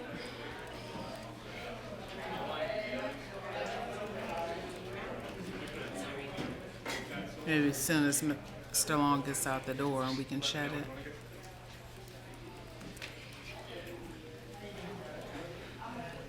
Mr. Sales is going to shut the door. Okay. Thank you. Okay, good evening. As I was saying, Joey Winter. We got it. City planner, NDS. This item is a request, a special use permit request for a drive-through window for a restaurant at 1000 Emmett Street North in the Barracks Road Shopping Center. The applicant is proposing to demolish the existing Burger King at this location and replace it with a Chick-fil-A restaurant and a drive-through window. A modification to the front yard setback along Emmett Street is also being recommended by the city utilities engineer due to issues on site. The site is zoned URB, that's urban corridor, with an entrance corridor overlay and is approximately 0.8 of an acre. The general land use plan calls for mixed use development. The proposed restaurant use is allowed by right at this location. So the SUP request is for a restaurant drive-through window only. Review of the special use permit request, therefore, should focus on whether a restaurant drive-through is appropriate at this location, not whether a restaurant is appropriate at this location, or whether Chick-fil-A is the appropriate type of restaurant. The configuration of the proposed drive-through, and by that I mean the number of lanes or the number of stacking spaces, is not the reason why this SUP request is before you. It's in front of you for two reasons. The first is that the existing Burger King does not have a special use permit for its drive-through window. It was constructed at a time, or approved at a time, when restaurant drive-through windows were allowed by right. And the second is that Chick-fil-A is proposing to demolish the restaurant and the drive-through window and construct a new one. So therefore, under the current zoning ordinance, a SUP is required. So as far as Planning Commission's recommendation on this, on December 10th, 2019, at the public hearing, Planning Commission recommended approval of this special use permit request with 3 conditions, which I'd be happy to go through if necessary. Other than that, in conclusion, please remember that the general standards for issuance of a special use permit are found in City Code Section 34-157, and that modification of yard regulations as a condition of a special use permit is permitted by City Code Section 34-162. The applicant is here tonight, and I'm available to answer any questions you may have. Thank you. I have a question around what will follow after this. Let's just make an assumption that this continues forward.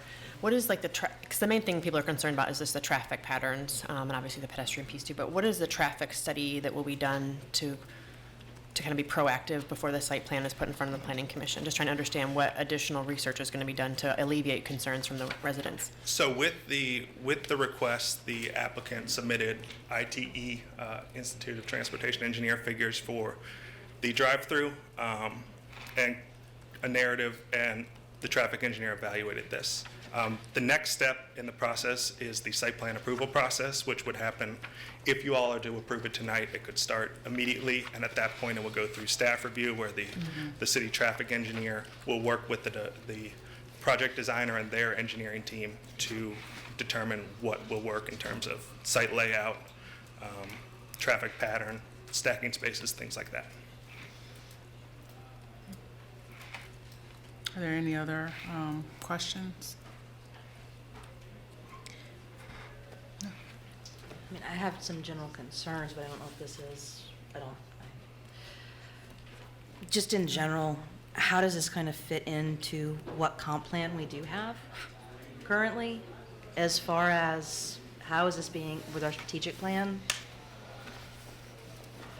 As far, yeah, I mean, I'm sorry. This is my first meeting. I'm not really sure what I'm allowed to ask and what I'm not allowed to ask, so please bear with me on I this. think you're in charge here, so you can ask me whatever you want. Yeah, that's fine. Okay. I'm just, I understand there's already a drive-through here.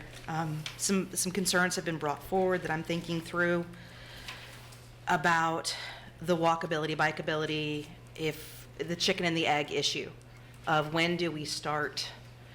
And is this the spot we start in? I don't know. This is the only reading we have of this? Yeah, I mean in terms of changing the configuration of the Barracks Shopping Center. Yeah, and I mean, that, as I understand, Barracks Road is a private property. Is that correct? That is correct. This is on a parcel, yes. All right, thank you for hearing me speak out and figure out what I'm trying to think. You can. You're good. I know there was a couple emails about the impact of traffic, and I don't think anyone here doesn't, I mean, the traffic throughout the city is pretty horrible, and we are all aware that there needs to be something done with that. I know that this was brought up in Planning Commission in terms of making sure that the traffic that there was a plan to make sure it was directed so that it has the least amount of impact. The double drive-through is the company's response to try to alleviate the impact that the single drive is having. And so, in other stores, and as I was speaking with Councilor Snook earlier, and he said that he made visits to the Chick-fil-A's and was able to see the difference between the ones with one drive-through lane and versus two. So I think in terms of the traffic flow and traffic pattern, that isn't anything that the city staff or planning commission is going to take lightly. And we're just And focused on will this be, use. And yes. I certainly understand the concern, but I just, when I see Barracks Road and with what's the precedent is already there, it's not the first place I'm finding the most opportunity for walkability with my children. They will not be walking through the Barracks Road Shopping Center anytime soon. I will say, I mean, we had someone in public comment bring up our emissions reduction target goal. About 30% of that is from transportation. Obviously, we don't control the commanding heights of the economy, so I think the way we make progress on an issue is just each small decision at a time. And I do think that having a double drive-through doesn't comport with the current zoning. I think there is some conflict with some of our city plans, and I think you had a proposed residential apartment complex proposed several years ago where the CVS is. It got shot down, but I'm not ready to give up on that vision of potentially moving away from car-centric development and thinking 30, 40 years down the road, how could we make this a more walkable corridor? And I just know for myself, I talked a lot about walkability, bikeability, moving away from car-centric development during the campaign, and I don't know how people can take the consistency of that commitment by approving a double drive-through again when it doesn't comport with the existing zoning.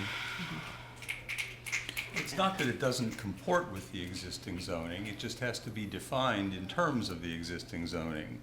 We are allowed we do have the authority to allow a drive-through.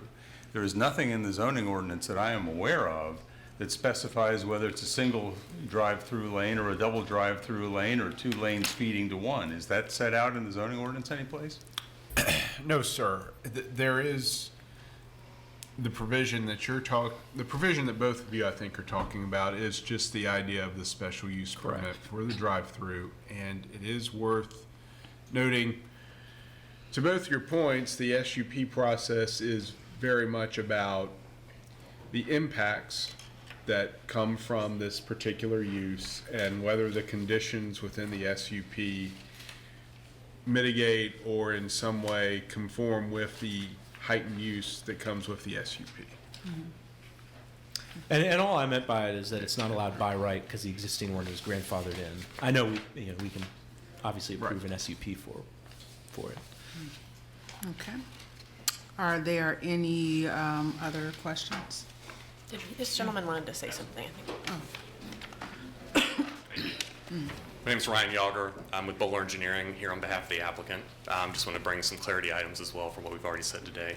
After the Planning Commission hearing, we actually went back and took the conditions that were proposed during that hearing and modified the layout to provide more pedestrian connectivity as part of the conditions that you have before you tonight for approval, which would be part of additional bike racks, pedestrian connectivity from Emmett Street as well as the main center as well, to provide refuge areas for ADA accessibility throughout the center and things like that. So we have heard the concerns loud and clear.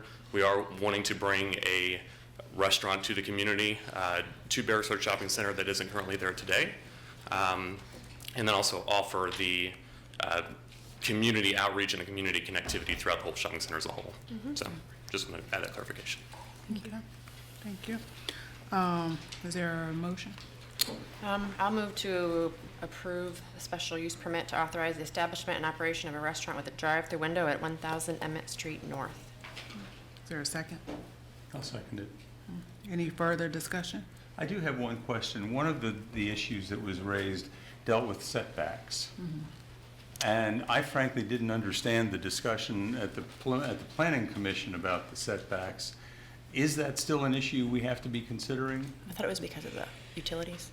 It is within the, it is one, I believe it's the 4th condition within the condition 3 in the SUP, but the city zoning ordinance 34-162 permits within the conditions of an SUP to modify the setback conditions, but that to modify the setback requirements as a condition in the SUP, but that's condition 3 of the ordinance. Okay, so simply by stating for the whatever the rationale would be, pursuant to the conditions previously articulated or whatever, that embraces that question.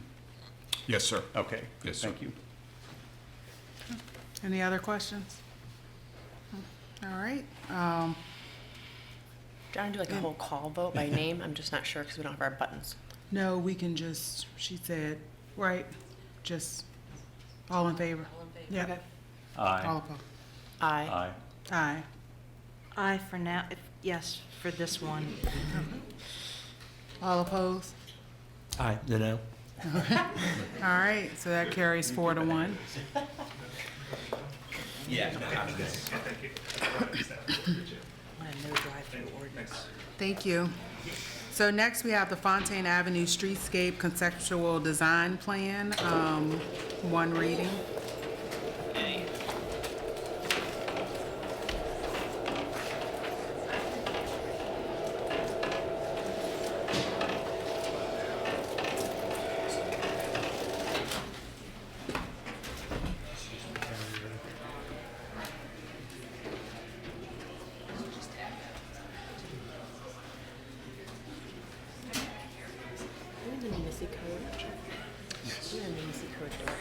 Aye.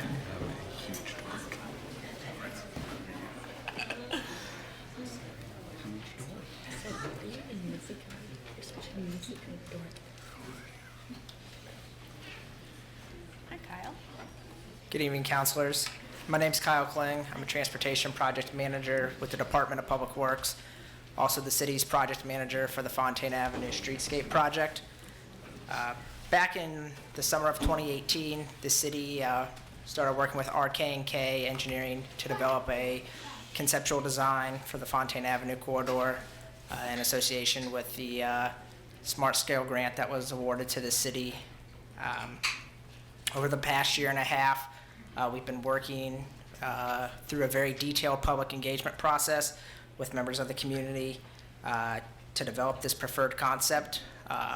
We're here this evening to present that preferred concept to you guys and are seeking acceptance of the Planning Commission's recommendation, which was made at their last meeting in December, to move forward with design and to final design for this project.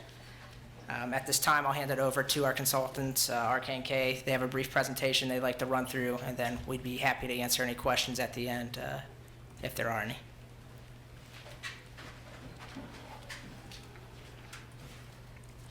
Good evening, Owen Peary with RK&K Engineers. We're going to go through a little bit of the background, schedule, where we are in the process, provide you an overview of the public outreach and comments and sort of what we've been hearing as we've done a bunch of public outreach opportunities, and then review the conceptual design as it's been seen by all the committees as well as the Planning Commission. A little bit about the background. This project extends from approximately the city limits on the west end of the project to Jefferson Park Avenue on the east end. That's the project corridor. As Kyle stated, this is HB2 money funded through the competitive process from VDOT. So all this money is state money that you earn through an application. You can see preliminary engineering, 1.2 million right away, approximately. That includes utility relocations. VDOT puts that in the right away pot of money, and then construction, approximately $7 million. Total project budget of $11.7 million. So this corridor has been studied several times. There was a pretty major study in 2005. But things have changed since then. So what remains the same? The vision is a context-sensitive design for Fontaine, transit, pedestrian-friendly neighborhood orientation, improving the quality of life while hopefully not changing the character of the corridor. What's different? Some of the practices we use and techniques for designing a street for all users have changed. And that's evident because since 2005, even Charlottesville has passed a transit study. You now have a pedestrian and bicycle master plan, and you've adopted the Streets That Work plan. So some of the things that were in the 2005 study, you wouldn't do today because of some of the newer things we're using on streets like this, and because of some of your own principles that you've adopted. So what are some of the design principles we're in developing on this corridor? We want a complete street, which involves transportation and mobility for all users in all travel modes, increase safety and comfort for pedestrians and bicyclists. And some of that is by providing a buffer between the roadway and some of these facilities, and where feasible, have physical separation for those facilities and not have them like right behind the curb. And beautify the corridor as a gateway, an entryway into Charlottesville. We've heard that from a number of the groups we've talked to about the project.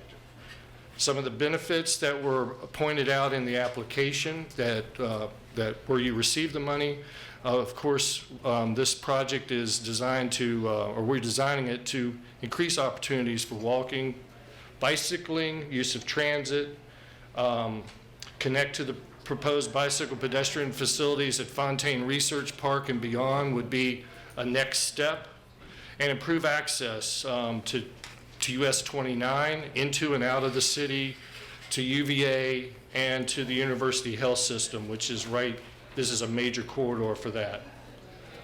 Schedule, we're a tad behind our initial schedule, but we're right at the point where this would be the moment where we end what we call preliminary design and go into more detailed design so we can bring back an actual design for you to see.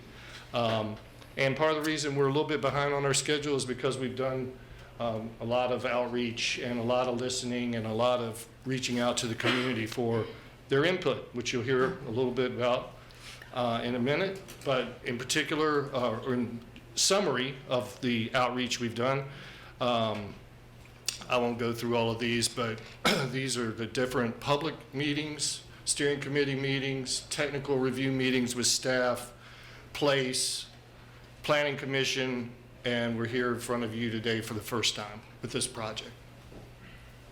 So with that, Amy Nelson will review some of the things we heard from the community as we went through this process. Starting with our steering committee meeting, we found key findings through opportunities, concerns, and goals of the project. And the main thing that people wanted to do was create a sense of place that was safe for all users. We wanted to make sure that there was a limited amount of right-of-way and site limitations that were considered.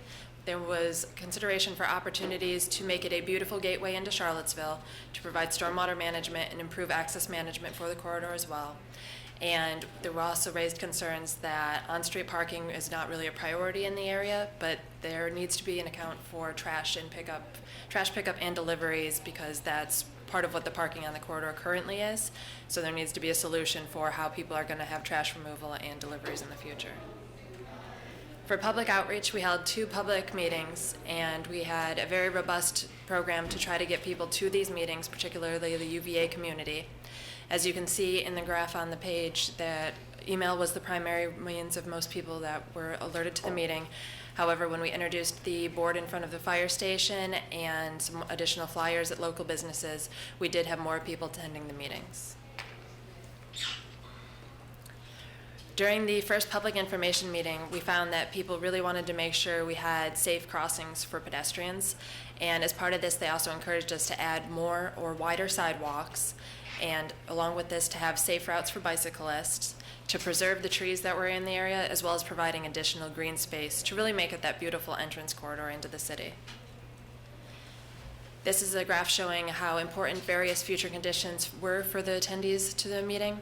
And as you can see, crosswalks and sidewalks along with bike lanes were at the top of the list for most of the visitors, and having additional parking was at the bottom of the list in terms of importance to what they wanted to see within the project. When we took this information back to the steering committee, we did an exercise with them to kind of lay out a preliminary street layout based on the information that we had gathered. And they found that they agreed with the with on-street parking not being a priority, and this was not necessarily the opinion of every steering committee member, but as a general consensus. And they focused on having a typical section, as you can see here, that has a landscape buffer. And although it's shown as a 4-foot buffer in the photo, they said that that was not sufficient for most street trees. And so in order to have the really mature street trees that everybody kind of pictures when they see some of the images that we'll show you later, we would really need a 6-foot buffer to ensure that these trees have room to grow. When we went to the second public open house, we had also done more discussion with the fire marshal and different safety aspects. And so you can see this affected how our users felt about the importance as we got to this meeting, because emergency vehicle access was added up to the top priority along with bike lanes and wider sidewalks. On-street parking, once again, was at the bottom of the list.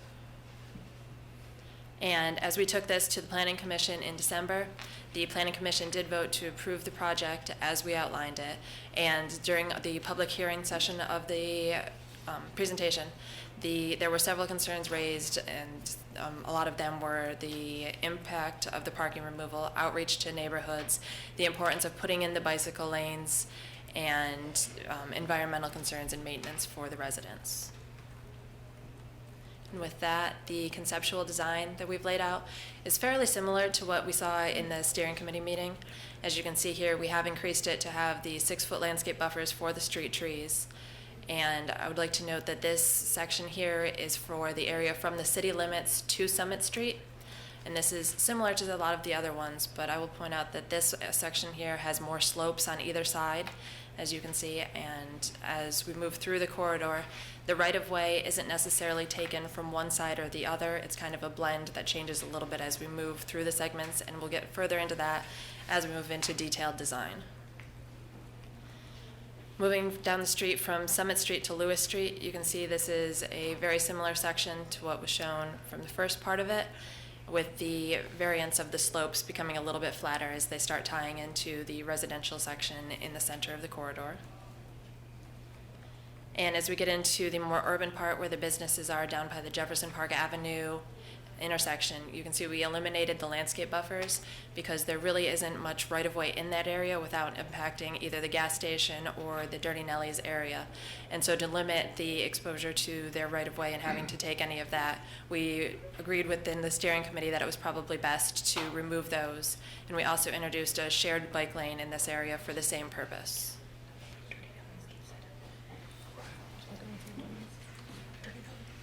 So the mobility aspect, you've seen what a slice of the road would look like with bike lanes and the sidewalks. But in particular, what we've heard is, I mean, this roadway isn't very inviting to cross. We have one location where there's UVA shuttle pickup, and a lot of residents live on the south side of the street, and the pickup is on the north side. There's no real defined crosswalks or anything. So what we've done is this corridor sort of separates itself into three, into thirds, and we plan to provide pedestrian crosswalks, high visibility crosswalks at each of those three locations with the RRFB lights that you see, the flashing yellow sign lights that would be at those locations for higher visibility. So the first one would be at that Summit Street. It's called Summit Street on the south and Mimosa on the north, and that's where the shuttle pickup is. The second crossing we envision is about in the center of the corridor at Piedmont Avenue. Similar arrangement. You can see the bike lanes are moving out to give more visibility to the pedestrian and for the crossing. And then when we get up into the more urban area, this is Lewis Street, which is the first intersection west of JPA. So we envision another crosswalk there. That's an area where there's a lot of, probably one of the highest crossings. We did pedestrian crossing counts, how many people are trying to dash across the road today. This is one of the higher. This and the one at Mimosa were the two highest pedestrian crossing locations we had on the corridor. And these locations are also have been,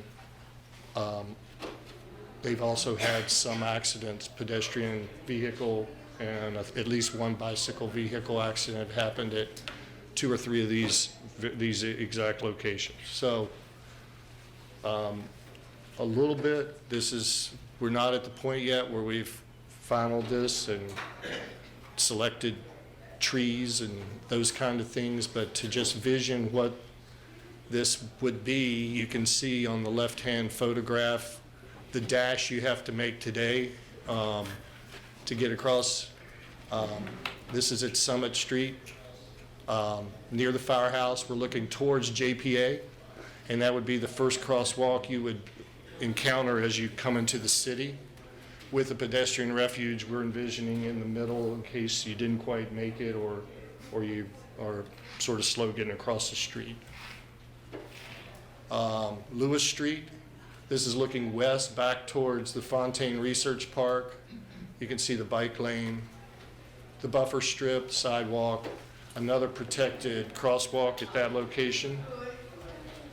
And then looking, hate to confuse you, looking back to the east towards JPA, but this is that last intersection near Lewis, at Lewis Street, near the east end of the project. A little more urban.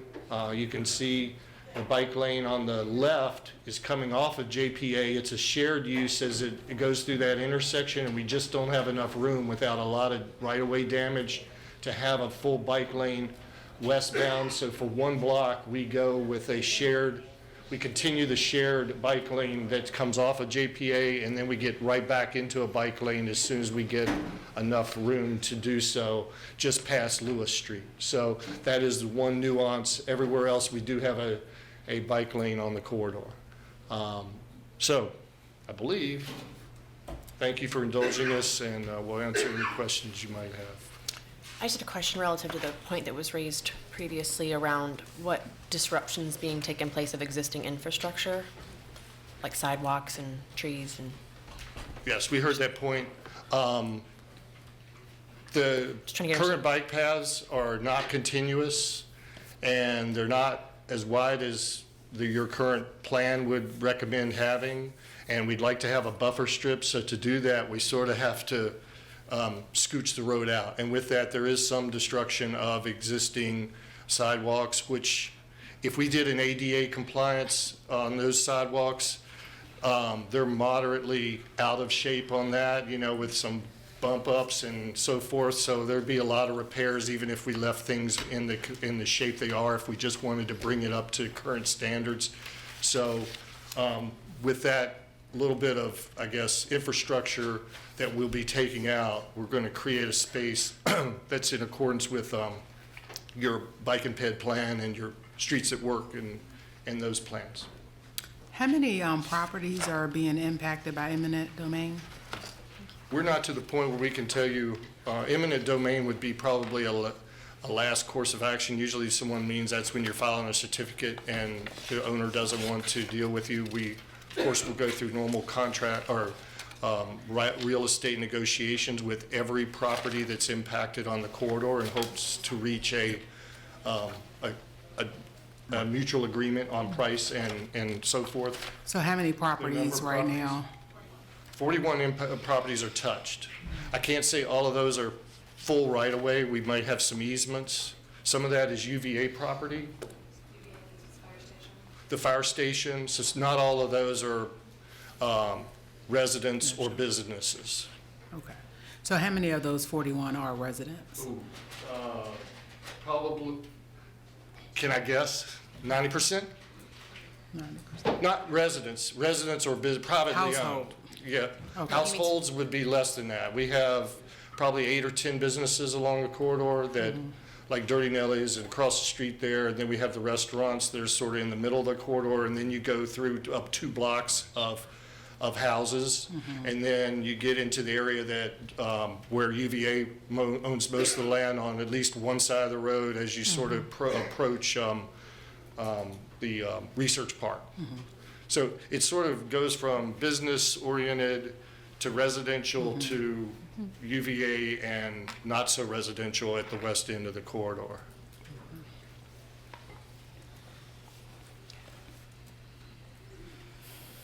Are there any other questions? One thing that would have been helpful is if there had been a link to the county's plan, because part of the with the request for support for the project said that it would connect to Albemarle County's plan, but there isn't any information about what that plan is. So that would have been helpful for me. Thank you for that comment. We will add that to our website. Anything that's, we have been coordinating with the county, but that's probably an oversight on their part. We could certainly add links that are appropriate from the county's website as well, so you could find those. All right. Thank you for that comment. Any other? All right. It's a one reading, so is there a motion? I can go move away. I move we approve an amendment to the city comprehensive plan by incorporating the Fontaine Avenue Streetscape Project's preferred conceptual design. There'll be more to come.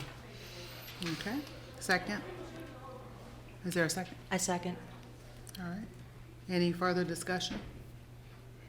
All right. All in favor? Aye. Aye. Aye. Aye. So that carries 5-0.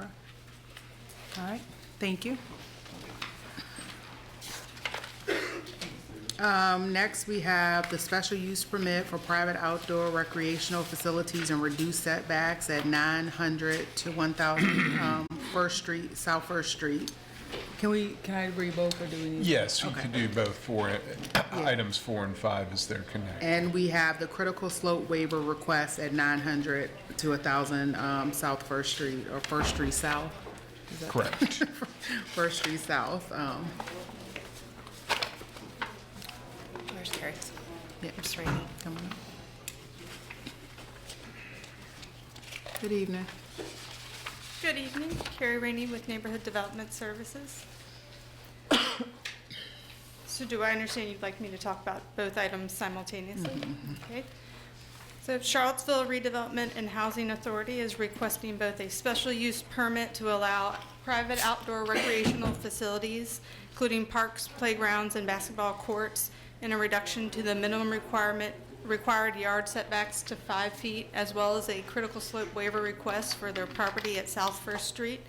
This redevelopment of subject property is Phase 2 of their South First Street overall redevelopment plan. The Phase 1 development was previously approved in March 2019 and included 62 multifamily units in a community space.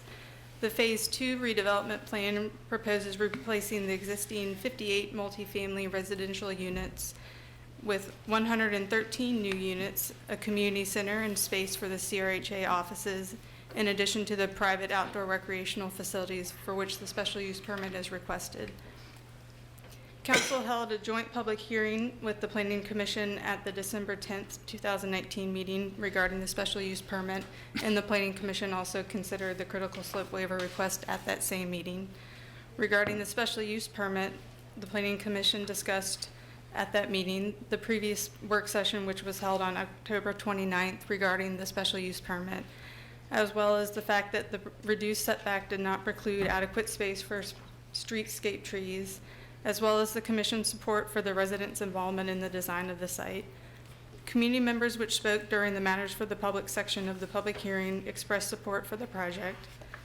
The Commission voted 7-0 to recommend approval of the application for the special use permit for the private outdoor recreational facilities and the reduced setbacks with the conditions as recommended by staff, the resolution of which is included in the agenda packet reflected in the materials before you. Regarding the critical slopes application, sorry, 1 second. The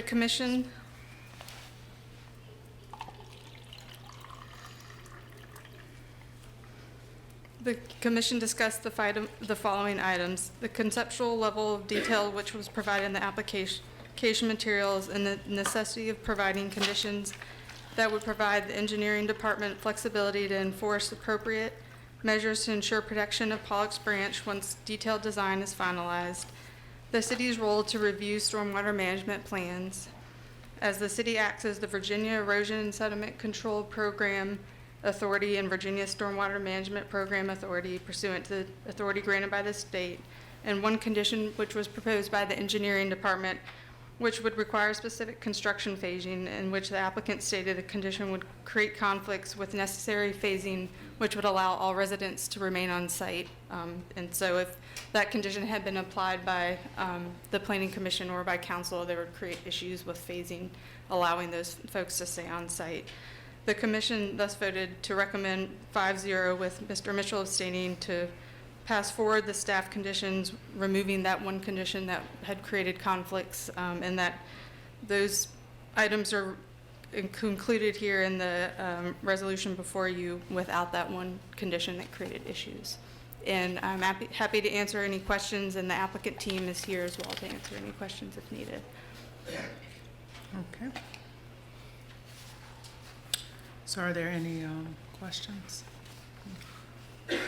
So I'd just like to, you know, it was discussed at the Planning Commission, it was discussed at the work session.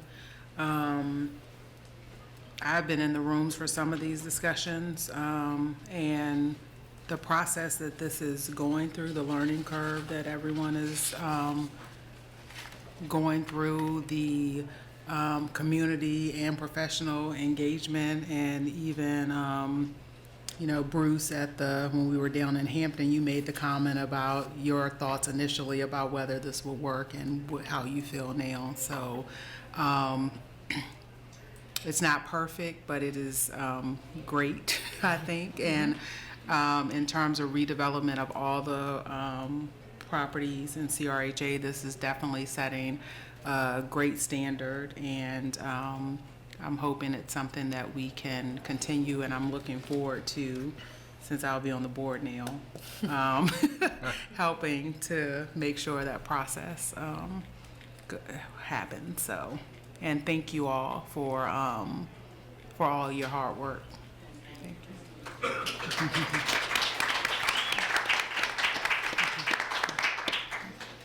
So any other?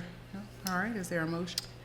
I move we grant the special use permit to authorize private outdoor recreational facilities and reduce building setbacks within the proposed First Street South Apartments Development Phase 2 within the 7.398 acres of land identified on City Tax Map 26 as Parcel 115. Is there a second? A second. Any further discussion? All in favor? Aye. Aye. Aye. All right. So that carries 5-0. And I move that we approve the request for a waiver of critical slopes provisions pursuant to City Code Section 34-1120B6 for 900 to 1000 South First Street.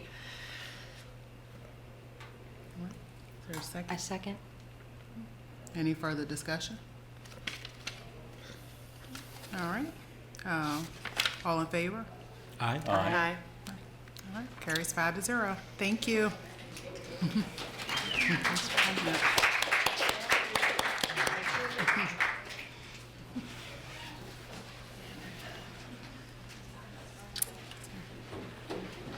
All right, so we can take 10 minutes. Can we now? just keep going? No? How much is No, let's keep going. We're going to be quick. Keep going? Yes, All right. yes, yes. Almost done. All right, so next we have the extension of fiscal year 20 Charlottesville Affordable Housing Fund allocation to Virginia Supportive Housing for the development of the Crossings 2, one reading. Like a great time.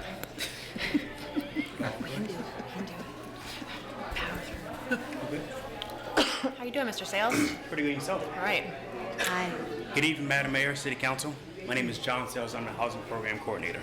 Tonight I'll be requesting a contingency extension for Virginia Supportive Housing, who was awarded $750,000 from the FY20 CAF allocation.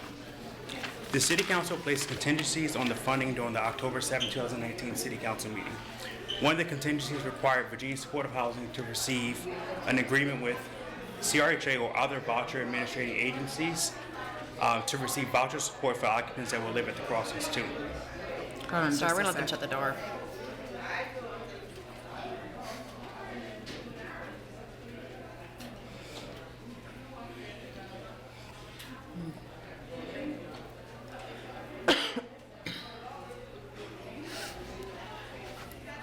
Ready?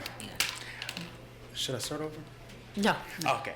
The deadline for getting the voucher support was December 31st, 2019. Unfortunately, CRHA and Virginia Supportive Housing were not able to come to an agreement. Virginia Supportive Housing and CRHA continue to work together to discuss the viability of the project. Both parties are aware of the contingencies in place by the City Council on the award of the CAF funding. At CRHA's December meeting, the Board of Commissioners, by a majority vote, agreed to continue exploring the viability of the project on the Avon Levy site. Staff recommends the City Council extend the voucher commitment deadline until March the 15th, 2020, which is also the deadline for the other two contingencies that were in place. I want to thank you for your time. Anthony Harrell from TJAC and Julie Anderson from Virginia Supportive Housing are both here today. They're both the representatives of the party, and they can answer any questions you may have that I can't answer. Okay. Thank you. Are there any clarifying questions? No, right now we're just talking extension. Yeah, we're just talking extension. They are talking, and CRHA did. A majority of the board wanted to continue looking at the project to see if it's something that would be good for that Yeah, site. the only thing I just want to request is that if we know before March 15th, we certainly just want to know so we can free up those funds for other initiatives, if that's the case that it's not going to be followed through. Do they have any kind of even rough timeline for when they? I know they're continuously meeting. It's something that they've been working on a whole lot lately, and I think they might be able to give more information for you. We haven't been too involved in the process of them talking. We have let them. Thank you. Hi, I'm Julie Anderson with Virginia Supportive Housing. At this time, we have not seen an RFP for the project-based vouchers from CRHA, and I don't know their timing on that, but we would know before the March deadline if we didn't already have that RFP out. So. Is there a chicken and an egg problem here, or I was curious about what the different time factors are? No, just for us to put in a low-income housing tax credit application in March, we would preferably have those project-based vouchers. And so that RFP would have to come out sometime between now and probably the end of February in order for us to have those vouchers to put in the application. Right, and we also made that a contingency Yeah. for the funding.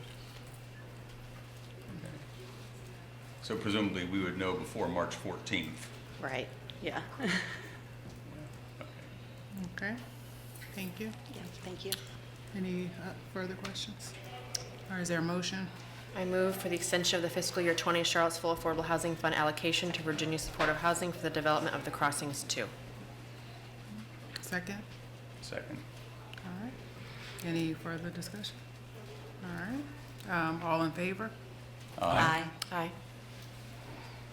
Did I hear you? Okay. So it carries 5-0. Thank you all. Next, we have City Council regular meeting schedule for 2020. Mr. Blair. Good evening, Mayor Walker, councilors. Before you tonight, you have your regular meeting schedule, which does include 3 separate holidays. As you know, the city code has your regular meeting schedule as the first and third Mondays of each month, but January the 21st this year January 20th we'll be celebrating Dr. King's birthday, so that meeting is moved to January 21st. Monday, February 17th, 2020 is a holiday. It's observed as President's Day, so that council meeting is moved to Tuesday, February 18th, 2020. And then finally, Monday, September 7th, 2020 is Labor Day. So your council meeting for that that particular week will be Tuesday, September 8th, 2020. And the other input item we would need from the 5 councilors is typically there is a break scheduled during the summer. Council decides to take off one meeting, and wanted to get input from you before you pass your resolution, which approves your regular meeting schedule for this year. We've talked about this, and certainly happy to talk about it as a more open conversation, but looked at July 6th for a couple reasons. One, I know a few of us have interest in it being during the summer when young kids are out of school, to give us a stretch. But I can recall from past years that coming off of the July 4th holiday, there's a lot of concern from the public that they aren't involved in the process and that we're kind of jumping on something right away and they haven't been able to be engaged coming off of a holiday weekend. And so that was another benefit. And it does provide for a good stretch of a break between the June 15th and then the July 20th meetings. So that's what I thought I heard some support from, but let me know if... Yeah, I have no problems with that at all. That's fine with me. I'm in support of it. I mean, for very selfish personal reasons, it fits very well with my child's schedule. And Lloyd's been coming back from vacation. And... So, are there any further questions? Nope. That's all we need, right? Or is there a motion? So I move we approve the City Council regular meeting schedule for 2020 with the edit to identify July 6, 2020 as our break in the summer. Is there a second? All right, any further discussion? All in favor? Aye. Carries 5-0. Now we Look at have us. Item 8. Wait, we got item 8. I know, I'm just saying, we're getting there. I didn't see it 2 Brian's getting minutes giddy. ago. Which one is item 8? The Iran. military. Okay. Dated this whole part again?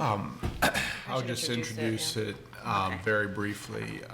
Council, as you're aware, there was a request this afternoon for the council to adopt a resolution concerning military action with Iran, and 2 elements to this. The council in January of 2012 passed a previous resolution that opposed military intervention in Iran, and last Friday, January 3rd, 2020, Senator Kaine introduced a resolution that requests that all military action in Iran be halted unless and until the Congress approves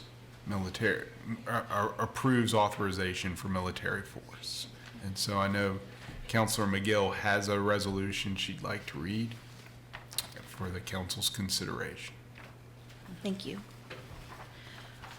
Whereas the Charlottesville City Council adopted a resolution on January 17, 2012, requesting the United States Congress refrain from entering new military ventures in Iran, and whereas on January 3, 2020, Iranian General Qassem Soleimani, thank you, died as a result of United States military action, and whereas on January 3, 2020, United States Senator Timothy M. Kaine introduced a Senate joint resolution to direct the removal of United States armed forces from hostilities against the Islamic Republic of Iran that have not been authorized by Congress.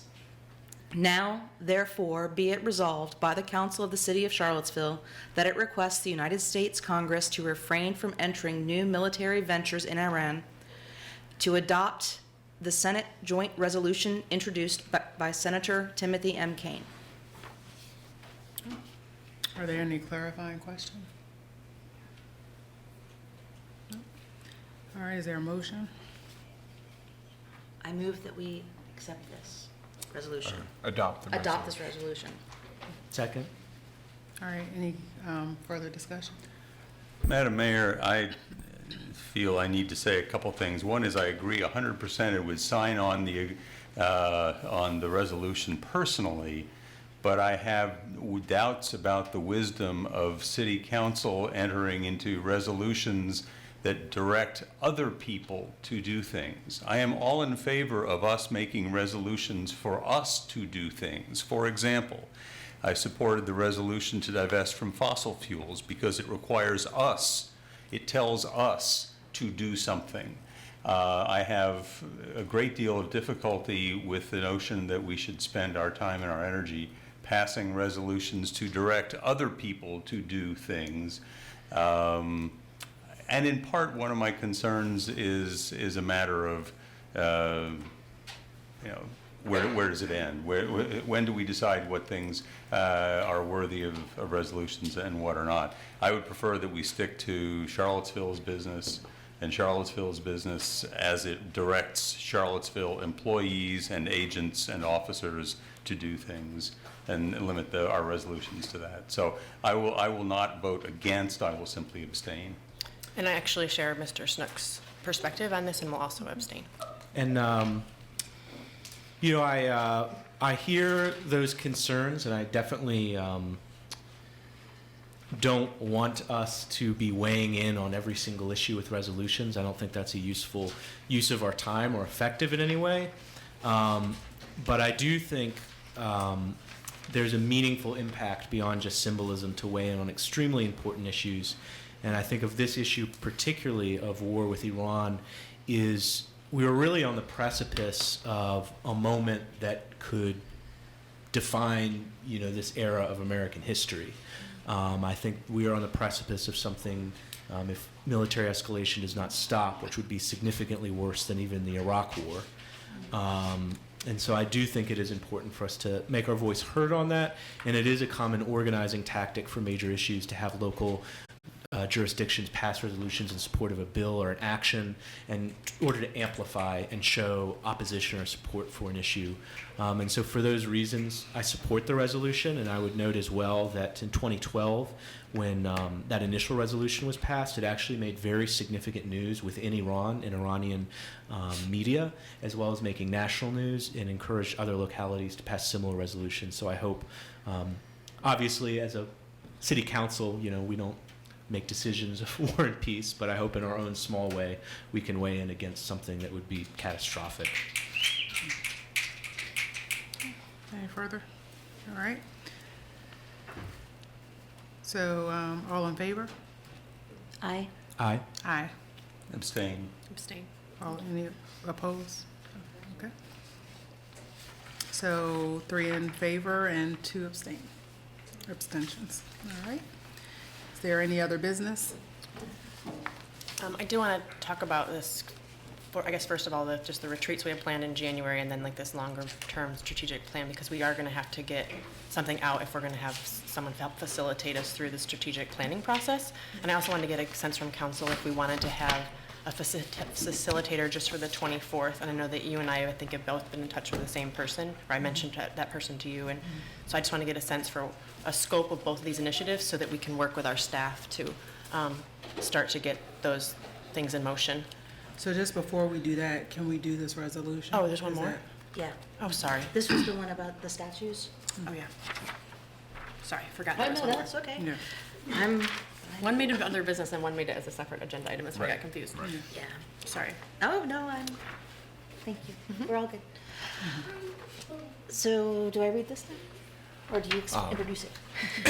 I can introduce it briefly and explain the difference.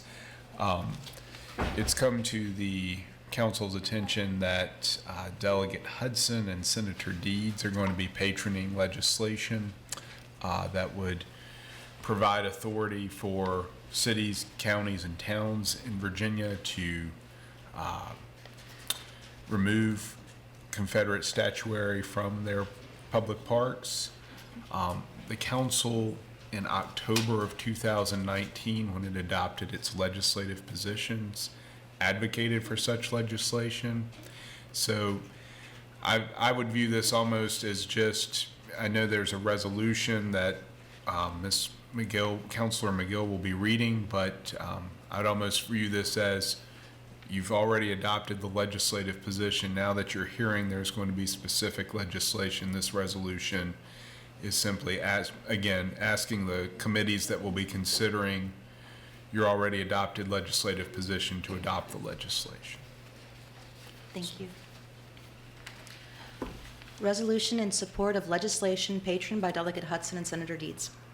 Whereas the statue of Robert E. Lee in the city of Charlottesville's Market Street Park was a site of a violent white supremacist demonstration on August 12, 2017, and whereas the city of Charlottesville desires to remove the statue of Robert E. Lee from Market Street Park and the statue of Thomas J. Jackson from Court Square Park, and whereas Delegate Sally L. Hudson and Senator R. Cree Deeds will patron bills in the Virginia House of Delegates and Virginia Senate to provide Virginia cities, counties, and towns with plenary authority to remove Confederate statuary from public parks, and whereas the City of Charlottesville's 2020 legislative position statement urges the Virginia General Assembly to amend Virginia Code Section 15.2-1812 to remove references to Confederate monuments and memorials.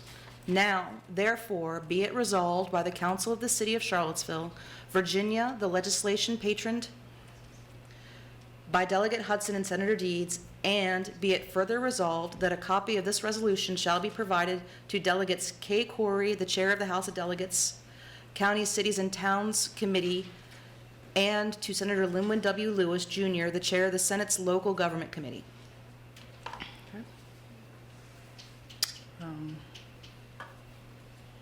Did I ask if there was a second? Is that a motion or just the right reading of the resolution? I think we have to make a motion now. Okay, is there a motion? Do you want to just move to adopt? I move to adopt this resolution. Is there a second? Second. All right, further discussion? Let me just say, I'm agreeing with Mr. Blair. This is not subject to my abstention from the last time. I really feel that this is an extension of our legislative agenda previously adopted. I would just add as well, anyone who shares this priority of having that legislation passed to come to the Monumental Justice Rally at the General Assembly in Richmond on this Wednesday, January 8th at 2:30. There's groups, Monumental Justice Virginia and Take 'em Down Seville, who are having buses in order to help get people there if anyone's interested in making their voice heard in that way as well. All right, thank you. All right, all in favor? Aye. Aye. All right, that carries 5-0. All right. And in terms of,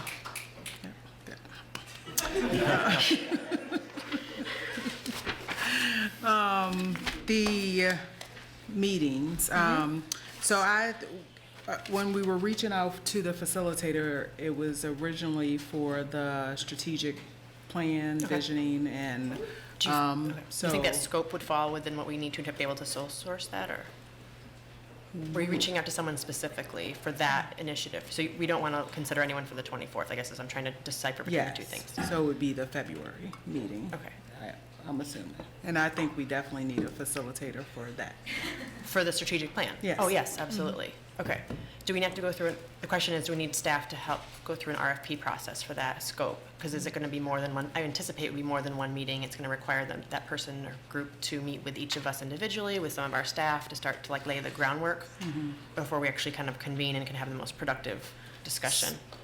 So from my understanding so far, that it will be under the limits that Okay, so we'll just have staff work through it with some context of that, and the 23rd and 24th we'll be doing internally. Yes. Okay. Is that? Is it suitable to everyone?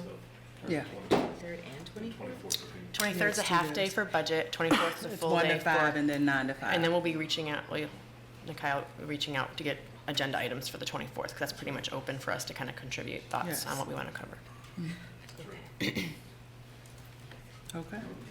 All right. And we haven't set the next one yet, correct? No, but we need to, staff will work with everyone's schedule to set. If we, Ms. Thomas, if we can try to get a date, probably at least 2 days in February, for the strategic plan, a retreat for the strategic plan and vision, mission, all Goals. objectives. Huh? Work with me. Okay. So that would be the focus of those 2 days. Do we think that 2 days is enough? I think 2 days is enough. Okay. Yeah, I'm just not, should they be back to back, or should we separate them out to give ourselves a regroup, and I just don't. They should be back to back, Okay. I think. We need to get it done.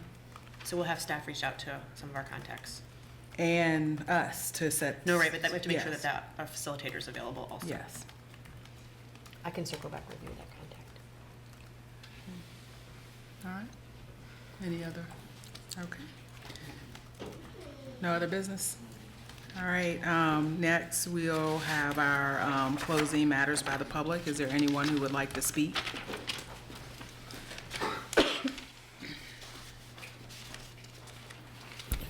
Good evening. My name is Brad Slocum. I live in on Harmon Street, over by the Fontaine area, and I have a couple things I want to comment on.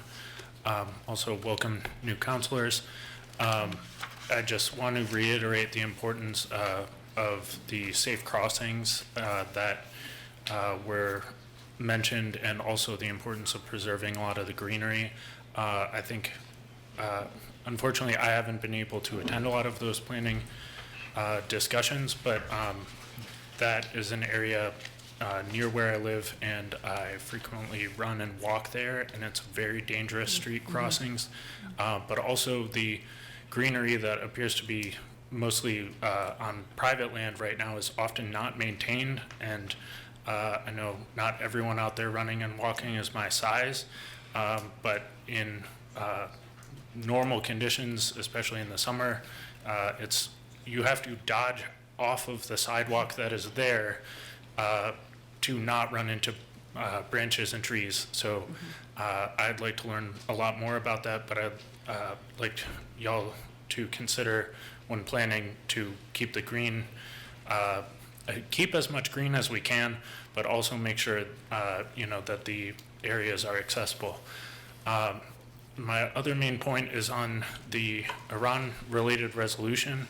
I just wanted to comment, I think I spoke about this privately with former Councilor Galvin last time, but last year the council passed a resolution supporting carbon pricing legislation, and even though that is not something within Charlottesville's jurisdiction specifically, that directly inspired the city of Blacksburg to pass their own resolution supporting carbon pricing rather. And in order to pass nationwide legislation, it takes community support. And so these resolutions can make a difference even if they don't directly impact, national votes. I'd also like to say that there was a very good turnout for a rally against the war, or the potential for war with Iran. Over 150 people, I think, turned out by one head count at least. And then in local news reports on social media, city and county residents were advocating for drive-by shootings, drone and missile strikes of protesters, and car attacks. So when you vote to support resolutions condemning the potential for war, you're also repudiating those hateful comments. There were children running around in the grass. At that, people brought out their families, and our neighbors and people nearby are advocating for killing people for standing up. So when you make a vote and take a position on that sort of thing, it makes a difference. So thank you. Thank you.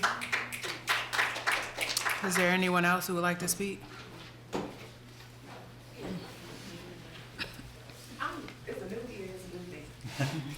Hi, Good evening. congratulations, Senna and Payne. Sit down, please. I just wanted to, what? Give your mom a few minutes. Could you pull the mic so they can hear you? So I just wanted to bring some awareness to our community. So affordable housing, thank you for working on that. Snook, I haven't seen you on the bus. You remember me? We did the forum together, and you said if you were elected, you would be riding that bus. I have not seen you on the bus yet. On bus 11? Oh, I'm riding now. So what time will you be riding the bus? We could talk. Well, it's not going to be this week because I'm about to leave town for a week. Okay. We'll see. All right, I'll see you then. It comes by about 8:30. That's fine, honey. It's okay. Run my own business, so I'm good. And I just wanted to piggyback off of what Ben said earlier about the ICE being called. It is a lot of stuff going on that should be made aware of. With me, I run a nonprofit where I give out free diapers, and it's where my families are concerned that ICE will be sitting out because we have noticed a lot of police presence when my giveaways are going on. So if we could nip that in the bud, because I'm here to help others. So if they're afraid to get help, they're not going to ask for help. So if y'all can try to address that or see why there is police presence when those items are going on, then it'll be very helpful for me to help my community and support my families in this area. Thank you. Thank you. Anyone else? All right. The park on 10th and Page. Was the money was supposed to have been approved for that, or exactly what is going on with that park that It was supposed was- to have been? So the land was approved to be purchased. For acquisition. And so I'm assuming that they will be doing the development of the park. area soon.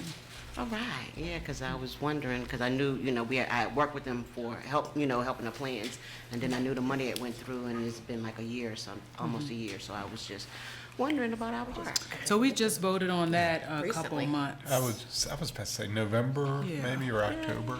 Okay. So we So get it to should be have a coming. park? All right, thank Okay. y'all.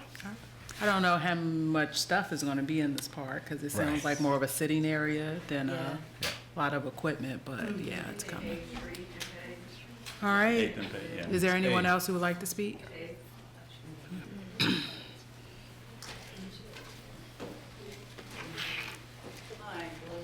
My name is Barbara Meyer. I live on Meridian Street in Charlottesville.